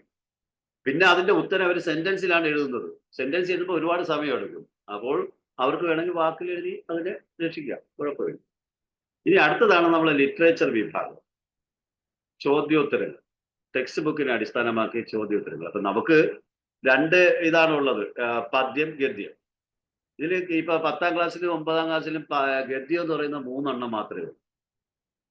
പദ്യമാണ് 4. ഈ 3 എണ്ണത്തിൽ നിന്ന് അവർ 3 ചോദ്യം ചോദിക്കും. ഏതെങ്കിലും 2 എണ്ണത്തിന് നമ്മൾ ഉത്തരം എഴുതിയാണ്. 3 മാർക്കിന്റെ ചോദ്യമാണ്. അപ്പൊ എല്ലാത്തിനും നമ്മളൊരു ടൈറ്റിൽ വെക്കണം, ഒരു ഇൻട്രൊഡക്ഷൻ വേണം, ഒരു ആമുഖം, അല്ലേ? അതായത് എന്താണ്, ആരുടെ ഏത് കൃതി, ഏത് പാഠം, ഇങ്ങനെയൊക്കെയുള്ള കാര്യങ്ങൾ, അതിൻ്റെ ഒരു പാഠ സന്ദർഭം ഉൾപ്പെടുന്ന ഒരു ഇൻട്രൊഡക്ഷൻ നമ്മൾ എഴുതണം. അതിനുശേഷം അടുത്ത പാരഗ്രാഫായിട്ട് വേണം ആ ചോദ്യത്തിന്റെ ഉത്തരം എഴുതുക. എന്നിട്ട് അതുകൊണ്ട് കൺക്ലൂഡ് ചെയ്യണം, ചോദ്യം കൊണ്ട് കൺക്ലൂഡ് ചെയ്യണം. അതാണ് ആ ചോദ്യോത്തരത്തിന്റെ ഒരു രീതി. അപ്പൊ അങ്ങനെ എഴുതുമ്പോൾ ഇവിടെ നമുക്ക് ഇപ്പൊ പഠിക്കാൻ വീക്കായ കുട്ടികൾക്ക് വേണമെങ്കിൽ ചെറിയൊരു ഹെൽപ്പ് ചെയ്യാം. ഇപ്പൊ 3 ഗദ്യത്തിൽ നിന്ന് 3 ചോദ്യം ചോദിക്കും, 2 എണ്ണത്തിന് ഉത്തരം എഴുതിയാൽ മതി. അപ്പൊ നമുക്ക് കുട്ടികളടുത്ത് പറയാം, നിങ്ങൾ വേണമെങ്കിൽ ഒരു പാഠത്തിലെ ചോദ്യോത്തരങ്ങൾ പഠിക്കേണ്ട. ഇതൊരു ടിപ്പ് മാത്രമാണ്, എല്ലായിടത്തും അങ്ങനെ പറയരുത്. പഠിക്കാൻ വീക്കായ കുട്ടികളടുത്ത് നമുക്ക് പറയാവുന്നു. ഒരു പാഠത്തിന്റെ ചോദ്യോത്തരം, ഇപ്പൊ ഈ യുദ്ധത്തിന്റെ പരിണാമം, കടൽ തീരത്ത്, അതുപോലെ പണയം, ഇത് 3മാണ് 10ാം ക്ലാസ്സിലെ പാഠങ്ങൾ, ഗദ്യപാഠങ്ങൾ. അത് യുദ്ധത്തിന്റെ പരിണാമത്തിലെ ചോദ്യോത്തരങ്ങളൊക്കെ പൊതുവെ അതിലെ വാക്കുകളും ഒക്കെ ഒത്തിരി കട്ടിയാണ്. കുറേ ചോദ്യോത്തരങ്ങൾ അതിൽ നിന്ന് ചോദിക്കുകയും ചെയ്യും. വലിയ ഒരു പാഠമാണ്. അപ്പൊ അത് പിന്തുടരാൻ പറ്റാത്ത കുട്ടികൾക്ക് നമുക്ക് വേണമെങ്കിൽ പറഞ്ഞു കൊടുക്കാം, നിങ്ങൾ ഒരു കാര്യം, ഈ ചോദ്യോത്തരങ്ങൾ ഈ 2 പാഠത്തിൽ നിന്ന് മാത്രം പഠിച്ചാൽ മതി. പക്ഷെ അത് പഠിക്കാൻ ഫുള്ളായിട്ട് പഠിച്ചിരിക്കണം. എന്നിട്ട് അതിൽ നിന്ന് വന്ന ആ 2 ചോദ്യങ്ങളുടെ ഉത്തരം എഴുതിയാൽ മതി. ഏതെങ്കിലും 2 എണ്ണത്തിൽ എഴുതിയാൽ മതിയല്ലോ. അതുപോലെയാണ് പദ്യം. 4 എണ്ണമുണ്ട്. ആ 4 എണ്ണത്തിൽ നിന്ന് 3 ചോദ്യങ്ങൾ ചോദിക്കും, 2 എണ്ണത്തിന് നമ്മൾ ഉത്തരം എഴുതും. അവിടെയും നമ്മൾ 4 പാഠത്തിലെയും ചോദ്യോത്തരങ്ങൾ പഠിക്കേണ്ട, 4 പദ്യത്തിലെയും ചോദ്യോത്തരങ്ങൾ പഠിക്കേണ്ട, 3 എണ്ണത്തിൽ പഠിച്ചാൽ മതി. നമുക്ക് 2 എണ്ണത്തിന് കൃത്യമായിട്ട് ഉത്തരം എഴുതാൻ കഴിയും. അപ്പൊ ഇതൊക്കെ ഒരു ടിപ്പ് മാത്രമാണ്. പഠിക്കാൻ മിടുക്കരായ കുട്ടികൾക്ക് നമ്മൾ അങ്ങനെ പറയരുത്. അവരുടെ എല്ലാം പഠിക്കാൻ തന്നെ പറയണം. അവർക്ക് ഏറ്റവും നന്നായി പെർഫോം ചെയ്യുന്ന ആ ചോദ്യത്തിന്റെ ഉത്തരം അവർ എഴുതട്ടെ. ആ ചോയ്സ് അവർക്ക് ഫലപ്രദമായിട്ട് വിനിയോഗിക്കാൻ കഴിയട്ടെ. ഇത് ഞാൻ പറഞ്ഞത് താരതമ്യേന വീക്കായ കുട്ടികൾക്ക് വേണ്ടി മാത്രമാണ്. അല്ലാതെ നല്ല സ്കോർ ചെയ്യാൻ കഴിയുന്ന കുട്ടികളടുത്ത് എല്ലാം പഠിക്കാൻ തന്നെ പറയാം. ഇപ്പൊ നമ്മളെ സ്കൂളിൽ തന്നെ ഈ സെൻകോ എന്ന് പറയുന്ന സെൻ കുട്ടികളുണ്ട്, ഈ SOD കുട്ടികളൊക്കെ ഉണ്ട്. അപ്പൊ അവർക്കൊക്കെ നമ്മൾ എല്ലാം അവർക്ക് പഠിക്കാൻ കഴിയില്ല. അപ്പൊ അവർക്ക് വേണ്ടി ഇങ്ങനെയുള്ള ടിപ്പുകൾ നമുക്ക് പറഞ്ഞു. അപ്പൊ പദ്യത്തിൽ നിന്ന് 3 ചോദ്യം 2 മാർക്ക്. പിന്നെ നോൺ ഡീറ്റെയിൽഡ് ആണ്. ഈ നോൺ ഡീറ്റെയിൽഡ് 2 നോൺ ഡീറ്റെയിലും ഇപ്പൊ തേജസ്വിയായ വാഗ്മി ആയാലും ചട്ടമ്പി സ്വാമികൾ ജീവിതവും സന്ദേശമായാലും അതിലൊക്കെ തന്നെ 9 അധ്യായം മാത്രം പഠിച്ചാൽ 9 അധ്യായം, ആദ്യത്തെ 9 അധ്യായം, ബാക്കിയൊന്ന് പഠിക്കാം. അതിൽ നിന്ന് ഈ 3 ചോദ്യം ചോദിക്കും, 2 എണ്ണത്തിന് ഉത്തരം എഴുതാൻ. ഇതിനെല്ലാത്തിനും ഇൻട്രൊഡക്ഷൻ മസ്റ്റ് ആയിട്ട് ഉണ്ടായിരിക്കണം. പലപ്പോഴും നമ്മളെ കുട്ടികൾക്ക് ഇൻട്രൊഡക്ഷൻ എഴുതാതെ ഇൻട്രൊഡക്ഷൻ അവന് 1/2 മാർക്ക് കൊടുക്കുമെന്നാണ് പറഞ്ഞിരിക്കുന്നത്. 3 മാർക്കിൽ 1/2 മാർക്ക് ഇൻട്രൊഡക്ഷൻ ആണ്. അപ്പൊ അത് നമ്മൾ നഷ്ടപ്പെടുത്താൻ പാടില്ല. അത് എഴുതിയില്ലെങ്കിൽ ഇനി കണ്ടന്റ് എത്ര വിശദമായിട്ട് എഴുതിയാലും 1/2 മാർക്ക് അവിടെ പോയി. അവർ ആ ലിസ്റ്റ് ചെയ്താണ് മാർക്ക് ഇടുന്നത്. ഇപ്പൊ കുട്ടി വന്ന് പറയും ഞാൻ തകർത്ത് എഴുതി പക്ഷെ എനിക്ക് മാർക്കില്ല എന്ന് പറയുമ്പോൾ കാര്യം ഇതാണ്. അപ്പൊ അങ്ങനെയുള്ള ചെറിയ കാര്യങ്ങളിൽ നമ്മൾ ശ്രദ്ധിച്ചു കഴിഞ്ഞാൽ നമ്മളെ കുട്ടികൾക്ക് നല്ല സ്കോർ നേടാം. പിന്നെ എന്ന് പറഞ്ഞ് ഈ ഇന്റേണൽ മാർക്കാണ് 20 മാർക്ക്. നമുക്കറിയാം പെൻ പേപ്പർ ടെസ്റ്റും അതുപോലെ ആർട്ട് ഇന്റഗ്രേഷൻ പ്രോജക്റ്റും പോർട്ട്ഫോളിയോയും അതുപോലെ സബ്ജക്ട് എൻറിച്ച്മെന്റും ഇതൊക്കെ സലാം സാറൊക്കെ തന്നെ പല പ്രാവശ്യം ഈ ക്ലാസ്സുകൾ എടുത്തിട്ടുണ്ട്. ഈ പോർട്ട്ഫോളിയോ അതുപോലെ തന്നെ ആർട്ട് ഇന്റഗ്രേഷൻ. ഇപ്പൊ നമ്മളിപ്പോ ഈ വർഷത്തെ ആർട്ട് ഇന്റഗ്രേഷൻ വന്നിട്ടില്ലെന്ന് തോന്നുന്നു. കഴിഞ്ഞ വർഷത്തോടെ നമ്മൾ ഇപ്പൊ ഫോളോ ചെയ്യേണ്ടി വരുന്നത്. വന്നില്ലെങ്കിൽ ഈ കേരളം ഛത്തീസ്ഗഡുമായിട്ടാണ് ലിങ്ക് ചെയ്യുന്നത്. അപ്പൊ അത് മതി. നമ്മള് ഈ ഗൾഫ് രാജ്യങ്ങളിലൊക്കെ ഈ ഡൽഹി എന്നുള്ള നിലയിൽ നമ്മൾ ആൻഡമാൻ നിക്കോബാർ അതുപോലെ ലക്ഷദ്വീപ് അവരുമായിട്ടാണ് ലിങ്ക് ചെയ്യുന്നത് ഈ പാഠങ്ങൾ. അങ്ങനെയാണ് നമ്മുടെ ഒരു രീതി. അതായത് സ്കൂളുകാർ പറയുന്നുണ്ട്, നമുക്ക് അതിലൊരു തീരുമാനം എടുക്കാൻ കഴിയില്ല. കാര്യം എല്ലാ സബ്ജക്റ്റും ഒരേ കണക്ക് വരണമല്ലോ. അപ്പൊ നമ്മുടെ സ്കൂളിലൊക്കെ ഡൽഹി റീജിയൻ എന്നുള്ള നിലയിൽ ആൻഡമാൻ നിക്കോബാർ ആൻഡ് ലക്ഷദ്വീപ് അവരുമായിട്ടാണ് ലിങ്ക് ചെയ്യുന്നത്. അപ്പൊ നമുക്ക് പല പാഠങ്ങൾ ഇപ്പൊ വെള്ളച്ചാട്ടത്തിന്റെ ഇടിമുഴക്കം, ആ പാഠത്തിൽ നമ്മൾ വെള്ളച്ചാട്ടത്തെ കുറിച്ചല്ലേ പഠിക്കുന്നത്. കേരളത്തിലെ വെള്ളച്ചാട്ടവും ഈ നാട്ടിലെ വെള്ളച്ചാട്ടവും തമ്മിൽ താരതമ്യം ചെയ്ത് കുറെ ചിത്രങ്ങൾ മറ്റും മതി. അതിന്റെ ഒരു വിവരണം, കൊച്ചു വിവരണം ആകുമ്പോൾ ആർട്ട് ഇന്റഗ്രേഷന്റെ പ്രോജക്റ്റ് ആയി കഴിഞ്ഞു. അതുപോലെ 10ാം ക്ലാസ്സിൽ നമുക്ക് മുരളി സാറ് എന്നെ പറഞ്ഞിട്ടുണ്ട്, ഈ ഓണമുറ്റത്ത് എന്ന പാഠത്തിൽ ഒരു കുറേ ആർട്ട് ഇന്റഗ്രേഷൻ ചെയ്യാം പല ഈ സ്റ്റേറ്റുകളുമായിട്ട് കമ്പയർ ചെയ്തു. അപ്പൊ അതൊക്കെ നമുക്ക് ചെയ്യാം. അപ്പൊ അതിനുമൊക്കെ നമുക്ക് കുട്ടികൾക്ക് ആ പ്രോജക്റ്റ് ഒക്കെ നല്ല രീതിയിൽ ചെയ്ത് കഴിഞ്ഞാൽ നല്ല മാർക്ക് കിട്ടും. ഇതാണ് ഈ സിലബസിനെ കുറിച്ച് എനിക്ക് പറയാനുള്ളത്. വലിയ ദീർഘമായി ലഭിക്കും. അപ്പൊ ഏറെക്കുറെ എല്ലാവർക്കും മനസ്സിലായി കാണുമെന്ന് കരുതുന്നു. എന്തെങ്കിലും സംശയങ്ങളുണ്ടെങ്കിൽ ചോദിക്കാം, കുഴപ്പമില്ല. അപ്പൊ താങ്ക് യു. മുരളി സാർ മ്യൂട്ടാണ്. മുരളി സാർ, അതെ അതെ. അൻസിയ മാം ചോദ്യം എടുത്തോളൂ. Thank you sir. Mohandas sir പറയൂ സാർ. വളരെ ക്രിസ്പി ആയി തന്നെ സാറ് പറഞ്ഞു. നമ്മളെപ്പോഴും ഇപ്പൊ ടീച്ചറെ സംബന്ധിച്ചിടത്തോളം അവർക്ക് നമ്മൾ പറയേണ്ട ഒരു കാര്യം, ഈ ഒരു പ്രോഗ്രാം നമ്മൾ ഇനി ലെസൺസ് ആയിട്ടും ഗ്രാമർ സെക്ഷൻ ആയിട്ടും ഈ രചനാ ഭാഗങ്ങളായിട്ടും ഒക്കെ നമ്മൾ എന്ത് ചെയ്യും, കണ്ടിന്യൂ ചെയ്യും. അല്ലേ സലാം സാർ? സലാം സാറിന്റെ മാസത്തിലൊരിക്കൽ ഒരു ക്ലാസ് വേണം. ഉറപ്പായിട്ടും. ഞാനിപ്പോ നമുക്ക് ഒരുപാട് അധ്യാപകരുണ്ട്, നല്ല അധ്യാപകരുണ്ട്, ഒരുപാട് പേരുണ്ട്. നമ്മള് തീർച്ചയായിട്ടും. അല്ല മോഹൻദാസ് സാർ, സലാം സാർ, ഞാനിപ്പോ രേഖയുമായിട്ട് ഇതിന്റെ ഇടയിൽ കൂടെ സംസാരിക്കുകയായിരുന്നു ശരിക്കും. കാരണം അവരൊക്കെ ഇത് നമ്മൾ കഴിഞ്ഞ പ്രാവശ്യമൊക്കെ അസലായിട്ട് ചെയ്തിരുന്ന ആൾക്കാരാണ്. ഷൈനി ആയാലും മറ്റേ രേഖയായാലും. അപ്പൊ അവരൊക്കെ നമ്മൾ വീണ്ടും നമ്മൾ പ്രയോജനപ്പെടുത്തും. അവരുടെയൊക്കെ നമ്മുടെ കാരണം കൂടുതൽ പുതിയ ടീച്ചേഴ്സിന് പ്രത്യേകിച്ച് എന്താ പറയാ ഉൾക്കാഴ്ച ഉണ്ടാക്കാവുന്ന രീതിയിൽ തന്നെ അവർക്ക് കാര്യങ്ങളെ കൂടുതൽ അറിയിക്കാവുന്ന രീതിയിൽ തന്നെ നമ്മൾ ചെയ്യുന്നതായിരിക്കും. അതിലൊരു സംശയമില്ല. ഇത് നിങ്ങൾക്ക് ഇതിന്റെ കൂടെ നമുക്ക് സഞ്ചരിക്കാം. അതോടൊപ്പം എല്ലാവരും അതിന്റെ കൂടെ വരണം എന്നുള്ളതാണ് എനിക്കൊരു പ്രശ്നം. സലാം സാർ ഒരു കാര്യം കൂടെ ചെയ്യണം. സലാം സാർ ഒരു മാസത്തിൽ ഒരു ദിവസം മലയാളത്തിന് വേണ്ടി തരണം. മലയാളം അത് തരും.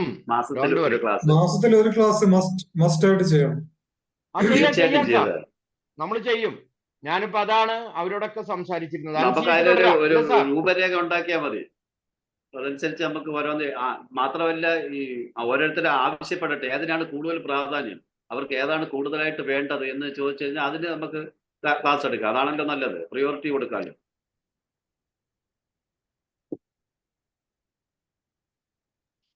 എന്താ സാർ? സലാം സാർ. Yes, definitely. എനിക്കിപ്പോ ഒരു കോൾ ഉണ്ട്. ഡെഫിനറ്റ്ലി നമ്മൾ ഹിന്ദി കമ്പൽസറി ആയിട്ട് ഒരു മാസത്തിൽ ഒരു ക്ലാസ് ഉണ്ട്. അതുപോലെ മലയാളം വെക്കും. മലയാളത്തിനും വെക്കാം സാർ, തീർച്ചയായിട്ടും നമ്മൾ വെക്കും. അൻസിയ എവിടെ? അൻസിയുടെ ശബ്ദം കേൾക്കുന്നില്ലല്ലോ. ചായ കുടിക്കാൻ പോയി. അൻസിയ മാഡം അല്ല ചായ അൻസി കുടിക്കുക. കിട്ടുന്നില്ല. സാർ ഒന്ന് മ്യൂട്ട് മാറ്റു സാർ, എന്തോ മ്യൂട്ടിന്റെ പ്രശ്നമുണ്ട്. മാഡം ടീച്ചർ മ്യൂട്ട് മാറ്റിക്കോളൂ ടീച്ചർ. അൻസിയ സർ, നീ എനിക്ക് പറയാം. സംസാരിക്കാൻ പറ്റുന്നുണ്ടായിരുന്നില്ല. കാരണം ഞാൻ ഒന്ന് ഇടയ്ക്ക് നെറ്റ്വർക്ക് ഇഷ്യൂ ആയി. പിന്നെ ജോയിൻ ചെയ്തതിനു ശേഷം ഹോസ്റ്റ് മ്യൂട്ട് ചെയ്യാൻ അലോ ചെയ്യുന്നില്ലായിരുന്നു. അതാണ് പ്രശ്നം വന്നത്. പറഞ്ഞില്ല. ആ അതെ ഞാൻ അതെ. പറഞ്ഞാ കേക്കില്ലല്ലോ സർ. ഞാൻ മുരൾ സാറിന് മെസ്സേജ് ചെയ്തു. ഓക്കെ ഓക്കെ സർ, നമുക്കിനി താങ്ക് യു. ചോദ്യം എടുക്കാം. ചോദ്യം മോഹൻദാസ് ചോദ്യങ്ങൾ സർ, വന്നിട്ടുണ്ടെങ്കിൽ സിലബസിനെ എടുക്കൂ. പറയൂ ആ ടീച്ചർ. സർ, അതല്ല, സിലബസിനെ കുറിച്ച് വ്യക്തമായിട്ടുള്ള ധാരണയും വ്യക്തമായിട്ടുള്ള അറിവും ഞങ്ങൾക്ക് ഷെയർ ചെയ്ത് തന്നതിന് സാറിന് വളരെയധികം നന്ദി. ഇനി അടുത്തത് Q&A സെഷൻ ആണ്. ചോദ്യങ്ങൾ, സംശയങ്ങൾ ഉള്ളവർക്ക് ചോദിക്കാം. ആരും ചോദിച്ചിട്ടില്ല ഇതുവരെ അൻസിയ? ഇല്ല, ഇതുവരെ ആരും ചോദിച്ചിട്ടില്ല. NEP ആയി ബന്ധപ്പെട്ട ഒരു ക്ലാസ് വെക്കണമെന്നൊരു ചോദ്യം വന്നായിരുന്നു. NEP അത് നാഷണൽ ചോദിക്കാം, അത് എഡ്യൂക്കേഷൻ വെക്കാം. പോളിസി. അത് നമുക്ക് സലാം സാറിനെ തന്നെ പിടിക്കേ. അത് സലാം സാറിനെ കൊണ്ട് ചെയ്യിപ്പിക്കാം നമുക്ക്. നമ്മൾ ഒരുപാട് ക്ലാസ് കൊടുത്തു. ആ ചെയ്തതാണ് സാർ. മലയാളത്തിലല്ലെന്നേ ഉള്ളൂ. മലയാളത്തിൽ ചെയ്തിട്ടില്ലെന്നേ ഉള്ളൂ. സാറേ നമുക്ക് രണ്ടാൾക്കും കൂടി ചെയ്യാം സാർ. സർ, അതേപോലെ 10th ലേണിംഗ് ആക്ടിവിറ്റി എന്തൊക്കെ ചെയ്യിപ്പിക്കാം എന്നുള്ളൊരു ക്വസ്റ്റ്യൻ അനിത കുമാരി എന്ന് പറയുന്ന മാഡം ചോദിച്ചിട്ടുണ്ട്. ഏതൊക്കെ ലേണിംഗ് ആക്ടിവിറ്റി എന്തൊക്കെയാണ് 10th ചെയ്യിപ്പിക്കാൻ പറ്റുന്നത്? Hussain Omachappuzha wants to say something. Sir, കൈ പൊക്കിയാൽ മതി, ഞങ്ങൾ അൺമ്യൂട്ട് ചെയ്യാം. സംസാരിക്കാനുള്ളവർ കൈ പൊക്കുക.